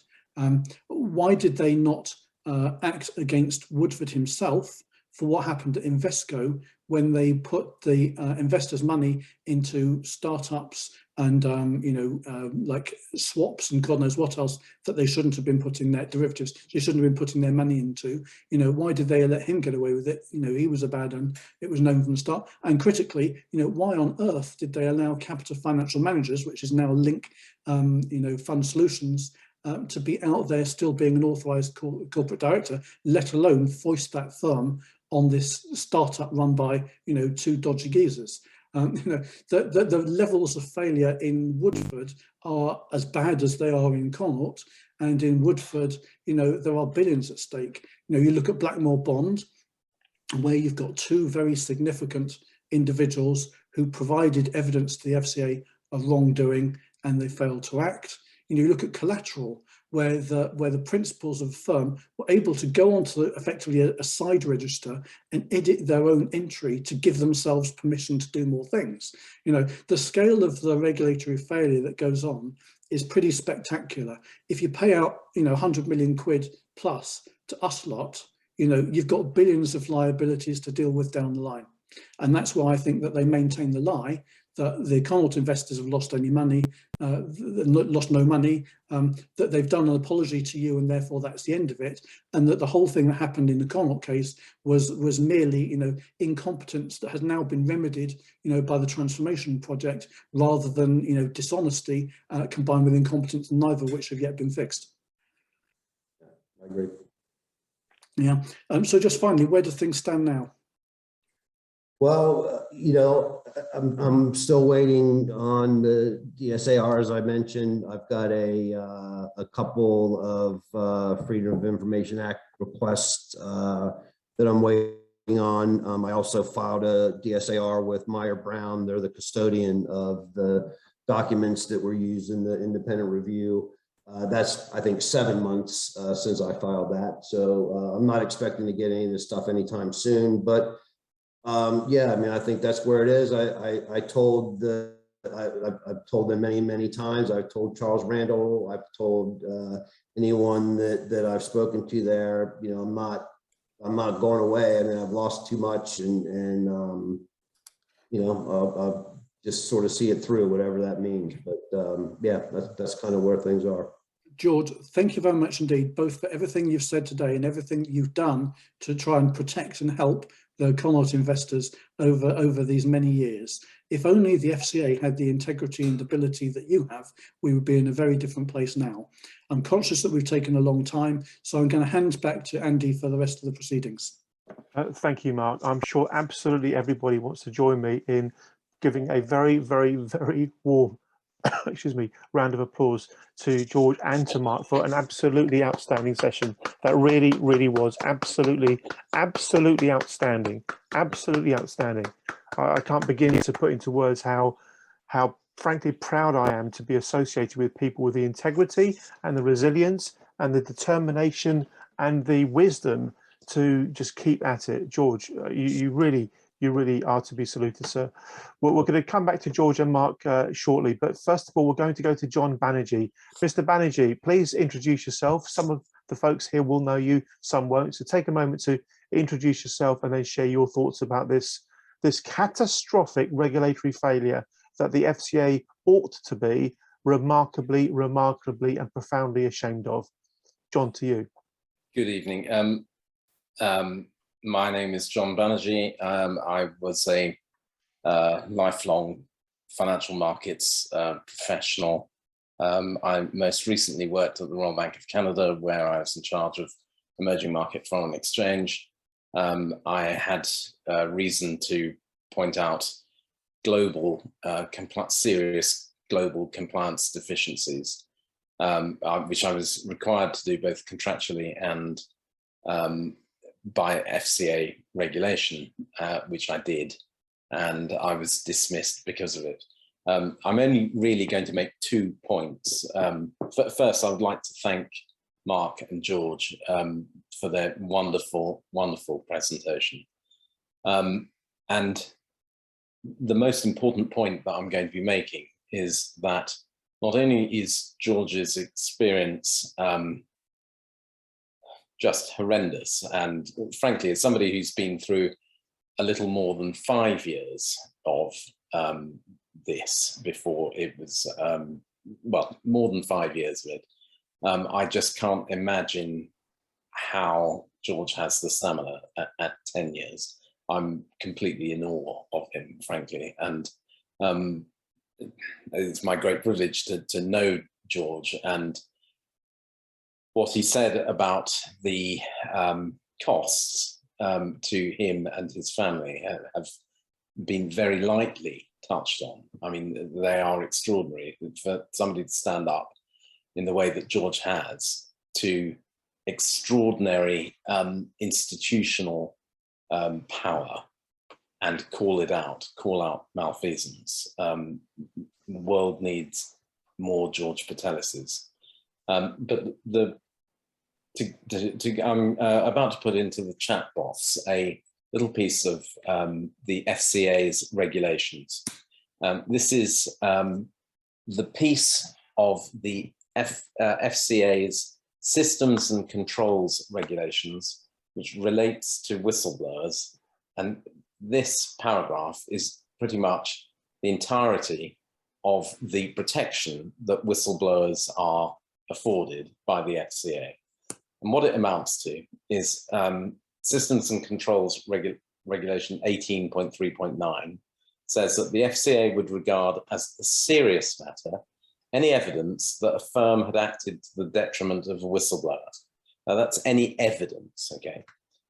Such evidence could call into question the fitness and propriety of the firm or relevant members of its staff, and could therefore, if relevant, affect the firm's continuing satisfaction of threshold condition 5, which is suitability, or for an approved person or a certification employee, their status as such. What that means is, if there's evidence of detriment to a whistleblower, then the person causing the detriment, whether that person is a natural person, as in a regulated, certified, or approved person themselves, or the firm is a regulated person, their fitness and propriety to be regulated persons is up for serious question, and the FCA say that they would take it as a serious matter if there was evidence. Now, my personal experience was that I pointed out material wrongdoing. I was then dismissed because of it. And in order to prove that I was dismissed because of it, I had to go through the employment tribunal process. And I'm just going to put the tiniest excerpt of my judgment, which is a single sentence, also in the box. And it's paragraph 1 in its entirety of my judgment. The claimant was unfairly dismissed. The principal reason was the claimant for the claimant's dismissal was the making of a protected disclosure. In English law, a protected disclosure is whistleblowing. Now, the Transparency Task Force had a Q&A session with Nick Elrathi only a few months ago. I think it was at the very end of September, if memory serves.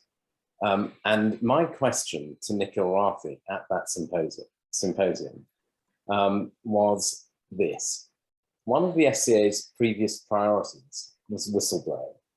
Does the FCA consider unappealed employment tribunal judicial findings as conclusive evidence of the facts so found when enforcing its SYSC 18 regulations regarding safeguarding whistleblowers? Now, Mr. Rafi was extremely obfuscatory. In fact, the way in which he demanded that the entire symposium was run was that all of the questions had to be agreed in advance, and we weren't allowed to bring up any follow-up questions. And he said that this question related to a specific case, and he wasn't going to comment on any specific cases. So I said, no, I'm not asking about a specific case. I'm asking about the general terms. In general terms, do you consider employment tribunal findings as facts, findings of fact of the events that they have found? And after a bit of cajoling, he actually answered the question in an unambiguous way. And he said, in clear, unambiguous terms, that no, he does not. Now, in my case, more than 5 years after I was wrongfully dismissed, so coming up to 5.5 years now, in fact, no action has actually been taken, although Mark Stewart, who we heard about from Mark and George, the head of enforcement at the FCA, has gone on the record and said that the FCA is engaged in a full-scale investigation into RBC and its employment practices as a result of the information which I gave them and other whistleblowers have subsequently done. Now, after my case hit the front page of the FT, it was deemed to be unusual because, as the FT pointed out, the first thing was it was the first case where a whistleblower of a regulated city firm that was subject to the senior manager and certification regime had actually won. It's unusual because, generally speaking, people either do deals or fold, collapse. It's very, very difficult to take on a firm which is going to effectively use unlimited funds against you. It is a difficult task, as evidenced by the actual results. I think I'm still the only whistleblower to have won my case so far as I'm aware. And this is more than 5 years after the senior managers regime, coming up to 6. And incidentally, in that time, the FCA has prosecuted 0 people under the senior manager and certification regime. They had increased powers under that regime, including the ability to impose up to 7 years bonus clawback. But having had those powers for almost 6 years, they still haven't done it even once. But importantly, Nikhil Rathi answered that no, they do not find, that they will not take court findings as findings of the facts that the court found. Now, I'm just about to post a document which is I'm going to just take one paragraph from the FCA's corporate complaint scheme document and put the link into the chat. And this is what the FCA's printed. One second, sorry. So that's my question, sorry. This is what the FCA's corporate complaints document shows at paragraph 6.1.5. And it says that in the investigation of the complaint by either the relevant regulators or the complaints commissioner, any finding of fact of 1A, a court of competent jurisdiction, whether in the UK or elsewhere, I'll skip the rest, which has not been set aside on appeal or otherwise, shall be conclusive evidence of the fact so found, and any decision of that court or tribunal shall be conclusive. Now, we know that Mr. Rathi was briefed about all of the questions that he was going to be asked beforehand, and he, generally speaking, answered different questions altogether when they proved to be difficult. But in my case, he eventually gave an unambiguous answer, having first tried to dodge the question by saying it related to a specific case, i.e. mine. But he went on the record to say that they weren't going to take court findings as being findings of fact. And that's in the face of their own policy. Now, why would the CEO, the supposedly new broom that was going to deal with the deficiencies left by his predecessor, Mr. Bailey, who's now been promoted governor of the Bank of England, as you know, why would he say such a thing if his intent were to actually deal with matters properly? Because not only is it a very strange thing to say, but it's also directly opposite and contrary to their own policy. I say that the only reason could be because actually they're interested in putting things firmly under the carpet. And this is why, for instance, my DSAR request, which is now many years old, has not been responded to because they say it's related to an active investigation. Now, their active investigation, there having been incidentally more than 120 whistleblowers from the Royal Bank of Canada who came forward to another organisation called Whistleblowers UK after my case hit the front page of the FT. Many of those people have gone to the FCA. I've taken many of them myself, so I know that they have got other whistleblowers from there. But years later, there is no result. What we do know is that the CEO does not want to have the findings of fact as binding on him from the courts. Why would he want to do this if it wasn't to carry on exactly the same sort of conduct with regards to whistleblowers as was dealt to George and many others, actually, but you've heard in detail what they did to George. So pretty much that's all I want to say, and thank you very much indeed for the time, and in particular, you have my enormous gratitude and admiration, George, and thank you, Andy, for hosting the event and making these things known. Thank you. John, thank you. Let's all show our appreciation to John for sharing that very, very insightful information as well. Thank you, John. Ladies and gentlemen, what I'm going to do now is I'm going to read out a statement for you, a statement by Paul Carlier. Paul is similar to John, similar to George, somebody who's been through the mill, so to speak, in terms of interacting with the FCA. Paul was going to be speaking this evening, but he's unable to because he's a bit poorly, but he had the foresight to prepare us a statement that we can read out, which I'm going to do now. It'll take a couple of minutes, so please bear with me. It's a very, very important set of thoughts. So just to confirm, this is a statement provided to me today in writing by Paul Carlier. Paul has invited me to read it out to the session as his statement. Here goes.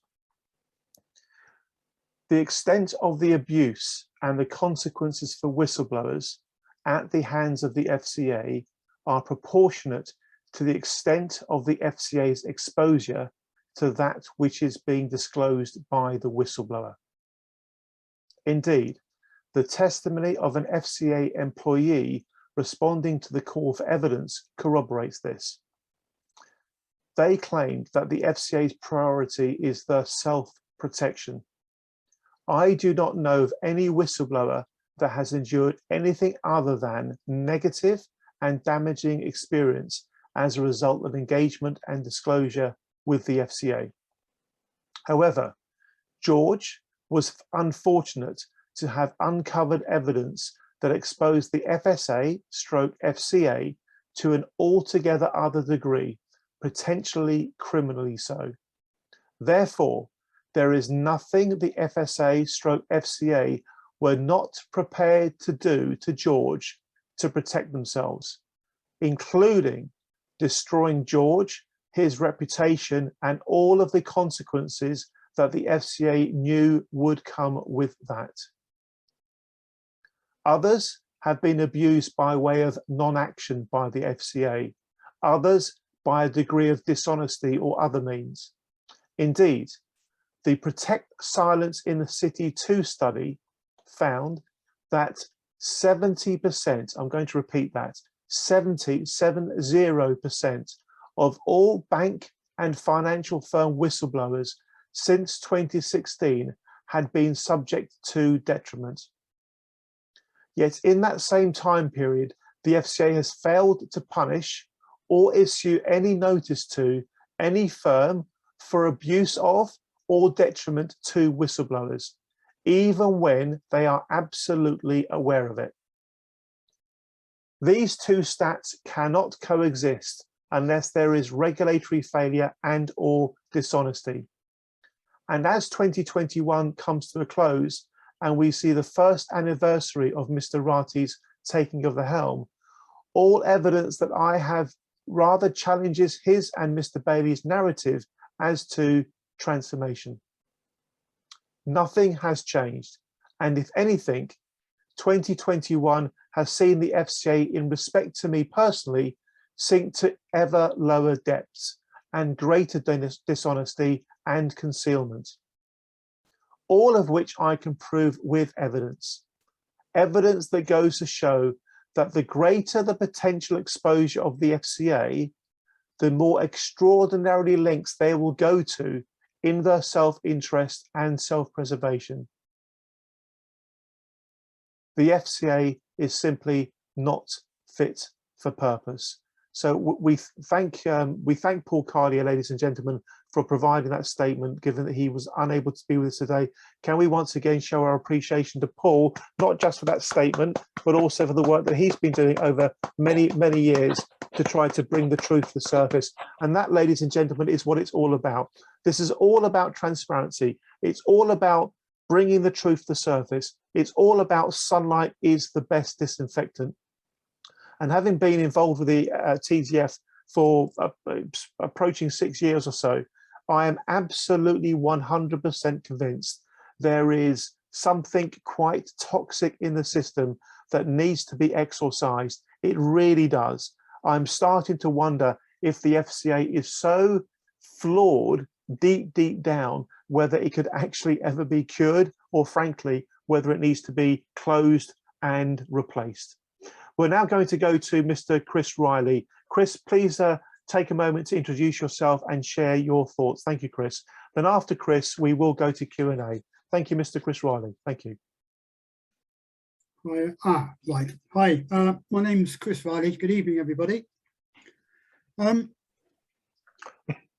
pleased to have been asked to give a brief talk about the FCA rules and to give my idea of what my recent findings are in relation to the legal obligations. At the outset, I must state I've no legal background, but would argue this is compensated by a severe streak of stubbornness. I'd encourage those viewing to be objective, but obviously hope you reach a similar conclusion to my own. My work background has mostly been in the mortgage sector. In 2017, I identified a breach of FCA regulations by my then employer, a London specialised lender. This ultimately led to me making a protective detriment claim to an employment tribunal. I represented myself.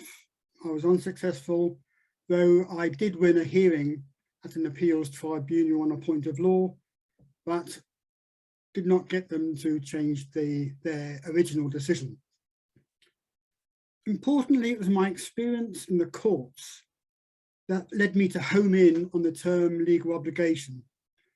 This is because the governing law, the PIDA, the Public Interest Disclosure Act, required my claim to meet certain criteria, one being that the concern raised must be a legal obligation on the offending firm. In point of fact, both tribunals questioned the status of the FCA regulations. For example, within my appeals tribunal judgment, it states, and I quote, "The claimant, i.e. myself, had not identified how a breach of the FCA principles amounts to a breach of a legal obligation on the respondent, rather than, e.g., being undesirable or a breach of guidance." For my part, before the trial, and probably like a good many people here today, I had no reason other than to believe the FCA regulations were legal obligations. After all, I thought, the FCA has the power to levy fines on the firm it regulates. Post-tribunal, I still felt uneasy about my experience and said I was stubborn. I recontacted the FCA in March 2020 to ask, and I quote, "Would you please confirm that each of the business principles per your handbook are each a legal obligation, i.e. if a breach of a business principle is discovered, this can be raised by a whistleblower?" I added, "Any further info would be much appreciated." This was met with the following reply, and again I quote, "Yes, you can report your concerns about the whistleblowing arrangements in place at your firm in confidence." Not exactly a complete answer to my question. Anyway, to bring matters up to date, my recent interaction with the TTF and their request for FC evidence prompted me to again seek clarification from the FCA, this time via Freedom of Information request. I can report that finally, and also after some toing and froing, the FCA responded, and again in a less than straightforward manner. Nevertheless, there are two significant statements that can be extracted from their email, to which I believe unequivocally confirms the FCA rules are not, I repeat, not legal obligations. They are, and I quote, this is the FCA, "Our rules are set so firms understand the expectations we have on them and what standards they should be meeting. While they are published in the handbook and we have powers to take action when rules are breached, these are not legislation as they have not been passed by Parliament." End of that quote. The second statement from the email, and I quote again, "As well as complying with our rules, firms also have to comply with legislation that may affect how they're carrying out business.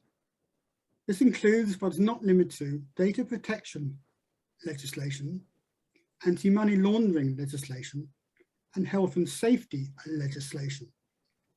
Anything that compels a firm or individual to comply with the legislation could be considered a legal obligation." End of quote.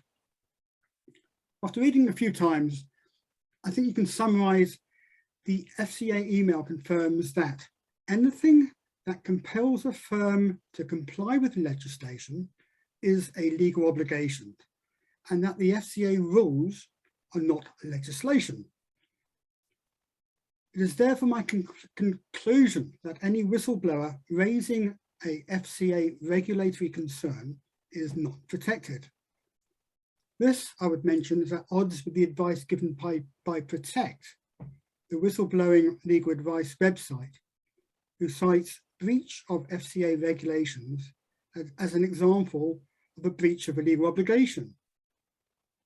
I'd add that both the government and the FCA's own websites signpost Protect to contact for whistleblowing legal advice. Finally, and to appease conspiracy theorists, I believe the fact FCA rules are not legal obligations may already have had a major impact in determining FCA affairs. For example, the FCA openly admits that its limited resources prohibits its use of its restitution powers. However, I believe it could be argued that in any event, if the action stemmed from a breach of FCA rules, the FCA would be unable to instigate proceedings in a court of law.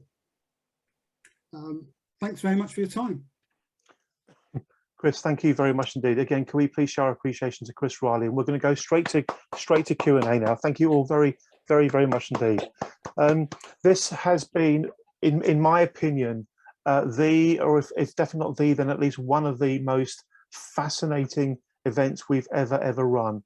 It really has been truly remarkable. We're going to go to Q&A now. So please wave a hand at me if you'd like to ask a question or make a comment. We'll try to get around as many people as we can. Mark Bishop's raised his hand, so let's go to Mark Bishop. Then please get yourselves ready if you'd like to go next. Thank you very much, Mark. Thank you.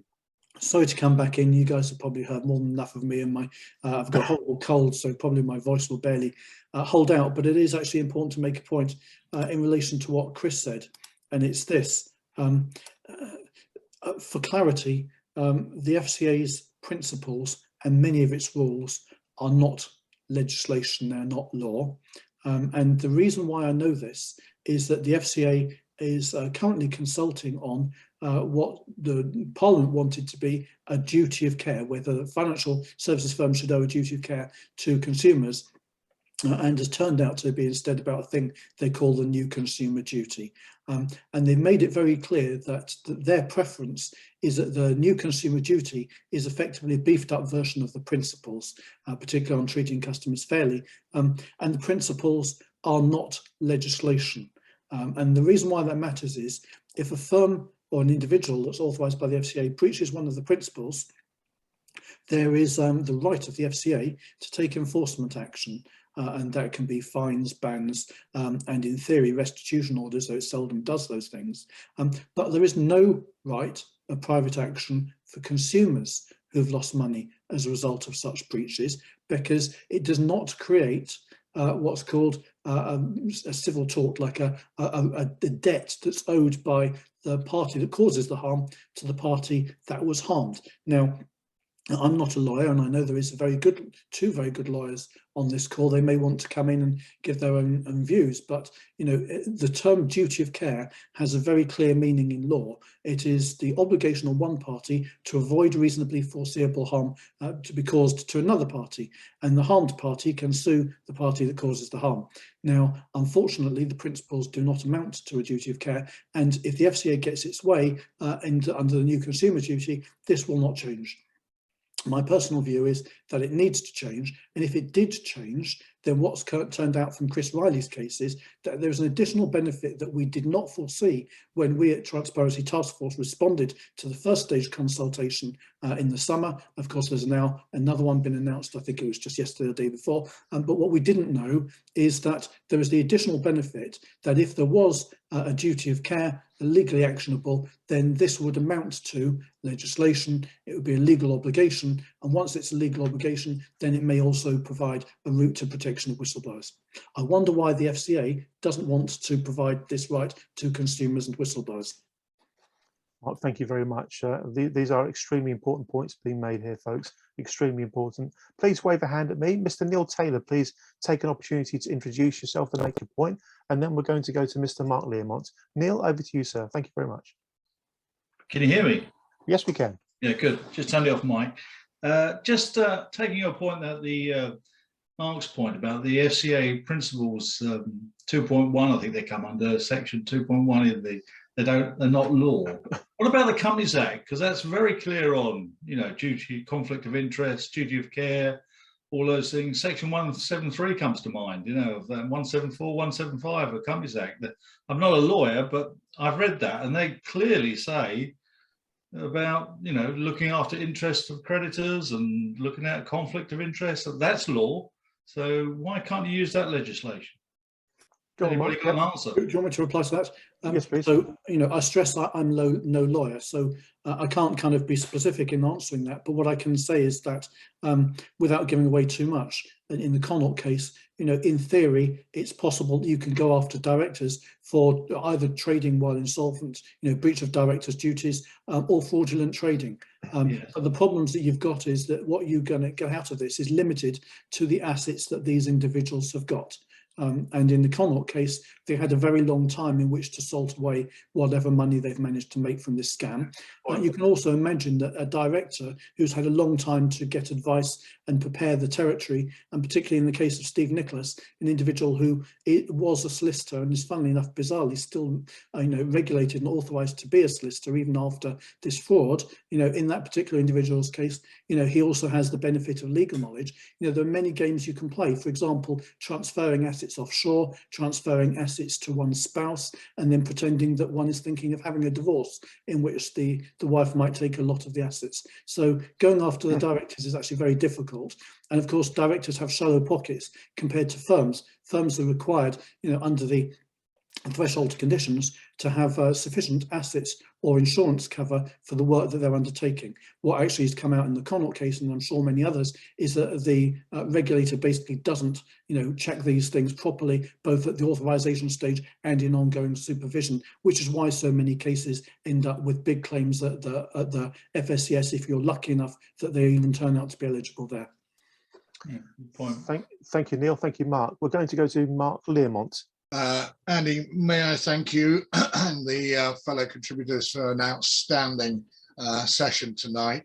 I've had the pleasure of knowing Mark Bishop, George Patellis and John Ravitch for getting on for 10 years now, and I co-chair the Connaught Action Group. I'm delighted to see so many other people here who are obviously very keen to know about what's gone on within the whistleblowing and Connaught in particular. I am encouraged by the fact that the APPG that you have has over 20 MPs who are signed up for it, plus a member of the House of Lords. It's my view that the only way that we are going to get anything sorted through all of this for all of the various topics that are up for discussion is through the government and through Parliament itself. Can I ask how effective the MPs that have signed up for this are? Are they likely to be looking at the evidence? Are they likely to be looking at tonight's Zoom meeting, which, if they are, will shock, I suspect, many of them?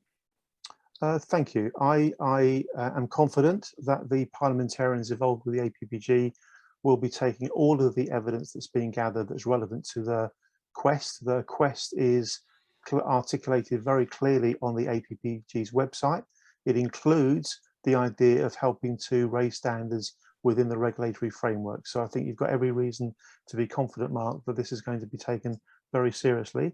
A conversation I'm probably going to be having with one or two senior advisory colleagues is whether tomorrow lunchtime I send an open letter to John Glenn, the Economic Secretary to the Treasury, plus Nikhil Rathi, the Chief Executive of the FCA, with a commitment that as soon as this video recording of this event is edited, I will be sending it to them along with a few relevant questions. This is what we do. We try to uncover what is being hidden, what's out of sight, what's out of view. We shine a big bright light on it and we parade the problem. I'm sure between us we can think of some rather interesting sentences and questions and paragraphs to put into such an open letter. But I haven't made a firm decision on that yet. But I do think there is and there will be massive public interest in this central question. Do the public of the UK have reason to be lacking in confidence of the integrity of its primary financial conduct regulator? That's a totally justified question off the back of just this one event, let alone the many, many other similar events and similar amounts of evidence provided from other sources. So yes, Mark, we'll do all we can to really, really drive the change that's needed. It's what we should do as good citizens, because if we don't, who's going to? And frankly, what I don't want is my kids growing up in a society where they're going to be shafted left, right and centre by all sorts of skullduggery people without a proper regulatory framework looking after them. So even if it's too late for us old folk, let's do it for our kids. That's what I say. Thanks, Mark. Let's go to Mr. Nigel Cairns. Thank you, Nigel. Hello, everybody. Chris Riley has obviously been doing some excellent work in what he was just sharing with us. And I just wanted to let him know of the existence of a letter that I've received a couple of years ago now that he may be interested in having a look at. It was a letter sent to me from Mr. Chris Woolard, the predecessor to Mr. Rathi, in which he says quite clearly that the FCA rules, the FCA cannot determine if a regulation has broken the law or not. Only a court of law can do that. Which appears to be slightly contrary to some of the other things that have been said. But the precise wording, obviously, would be very important here. But I'm quite happy to send that letter to Chris if he's interested. Very much so, thank you. Thank you, Nigel. Thank you, Chris. Who'd like to go next? Anybody else? Mr. Peterloo Estates. Yeah, Please introduce yourself properly. Thank you. yeah, I'm sorry. My name's Stephen Barker, and my company is Peterloo Estates, and I will get rid of that and put my name up there. There's no secret. But yes, I just wanted to say, certainly, the regulator itself has been the principal lobbyist for their narrative on the legislation. If you are completely deficient in operating that legislation, it's an extraordinarily good line of attack to attack the people who drafted the legislation, and that's Parliament. Why? Well, because it's a straightforward excuse. If you hadn't produced inadequate legislation, we would have done a lot better. We're just the troops on the ground. That's an excuse which defends them against criticism. Now, they've been extraordinarily efficient and effective in peddling this idea that the original Financial Service and Markets Act legislation was really totally inadequate to deal with the situations they face. But I think you have to remember that the background to that legislation came out of the BCCI fraud in the 90s, the mis-selling of hedging instruments to local authorities, the House of Lords decision that fortunately local authorities were acting beyond their powers, so they couldn't enforce those contracts and they were null and void. And it was decided that the Bank of England was no longer capable, as constituted, to act as, in quotes, the regulator of financial services in the UK. And what we needed was a super regulator, a person with clear powers, and that was the Act, the 2000 Act. Now, it's nonsense for the FCA or the FSA to say that that Act does not give them powers and it's not enforceable in law. They get their powers from that legislation. And they've used those powers very selectively, as people have pointed out. And they've taken one or two cases to the Supreme Court. And the Supreme Court have ruled that they do have those powers and they are within their legal right, if you want to express it that way, to use those powers in the manner which they bring that particular case to the court. So it's a nonsense to say they do not have those powers. I'm very concerned that the people who have access to our legislators are the very people who actually want to defeat the legislators. And I'm not sure the parliamentarians have quite understood that.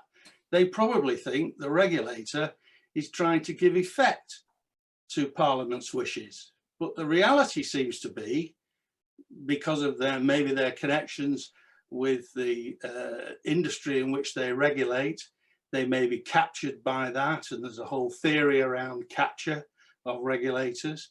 And it's not a new thing. It's not something which has just happened. There's precedent for this here and in America. Prohibition was a classic. President Woodrow Wilson was fiercely against prohibition, not because he was a keen drinker, but simply because he just didn't think he could make it work. And indeed it was thoroughly corrupted. We have seen the Securities and Exchange Commission, a very robust body, but it's had some difficulties enforcing US legislation. But the Americans have a much better approach here. They bring together different agencies to get around the institutional bias of a single agency. And I'm grateful that with George's experience and background, he may be more informed about that than I am, but the way the Americans blend the FBI, the Justice Department and the SEC to challenge many of the big players has proved very, very successful.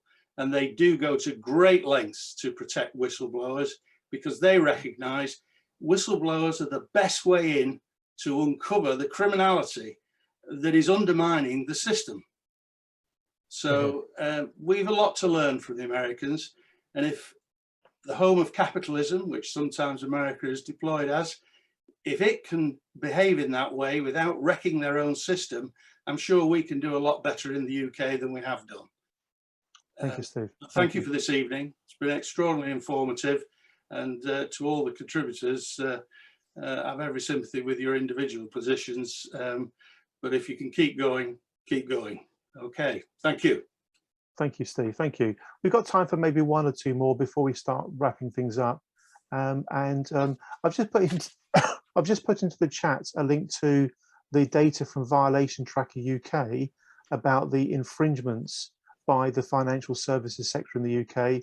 And we have one of the folks involved with actually building that database with us tonight, Anthony Bagley. Please just wave at us, Anthony. Thank you very much indeed for the sterling work that you and your colleagues at Good Jobs First have been involved with over the last 9 months or so in building a wonderful database that we can all use for free to find out about the malpractice by different organizations. For example, if you want to know about whether, you know, what infringements by Barclays Bank, you just put in Barclays Bank and it will give you all the data there. All the hard work has been done for you. So wave at me if you like to make a point. Otherwise, I'll start wrapping up. And what I'm going to do in a moment is pass to George Patellis just to give some final thoughts from George, and then we'll bring the session to a close. But before I do, last chance for anybody that might want to make a point. In which case, folks, we're going to go to Mr. George Patellis. George, you have been an outstanding human being, professional. You've done everything right. You've done absolutely everything right, and you're continuing to do everything right. I absolutely guarantee, George, that we at the Transparency Task Force will do everything we can to try to support your cause, because your cause is both necessary and noble. And only by fixing the system have we got a chance in hell of it actually serving society the way it's supposed to. George, thank you so much from all of us. In fact, just before we ask George to say his final comments, can we once again please show our true, deep appreciation to George for everything that he's done. Thank you, George. Thank you. George, any final comments, sir? Thank you. Well, thanks again for the comments, Andy. You know, look, I think it's just something that I've got to do, and I think the guys on the call that know me, you know, better than the rest, I think just kind of know that. But you know, it kind of takes it's sort of a group effort to get through this stuff. I mean, I am fortunate that you know, I've got a really strong family, my wife and my kids, my brothers. I've got some good friends in New Jersey that, you know, that I can rely on when I'm back. And that helps. The same thing here. And I just don't think without that, you just, you know, you can't do it. I mean, it could be information that where I might be, you know, just going overboard on something, because that happens a lot, and it's difficult sometimes to you know, kind of focus on the what really matters, because you get wrapped up in the minutia. And you know, because there unfortunately for me, there's nothing in this world that I know more about than this, and I wish I didn't, but it is what it is. And you know, it's I either say to hell with it and forget about it, or I try to see it through. And I think there's too much, you know, to risk by, you know, saying that, you know, the hell with it. And you know, I think a big part of that is just, again, my friends and family and the people that I've met through this, you know, Mark and John and Robert and a lot of other people. So yeah, thanks for giving me the opportunity, Andy. You know, this isn't, I tend to, you know, I won't say that I hide, but I don't do a whole lot of these. But I just think it's gotten to the point now where, as I said earlier, I mean, we're still finding out new things that are not insignificant at all. I mean, they're big things, and they need to come to light. So thanks again for having me. I appreciate it. And thanks for everybody for watching. I appreciate it. Thank you. Thank you, George. And on the basis that you've only had something like 3% or so of your DSR completed, who knows what else is going to be uncovered when these rocks are turned. Thanks everybody, thank you very much. As I believe you know, the Transparency Task Force is much, much more than just a talking shop. We're a potent campaign organisation. Our secret sauce is our ability to work collaboratively together.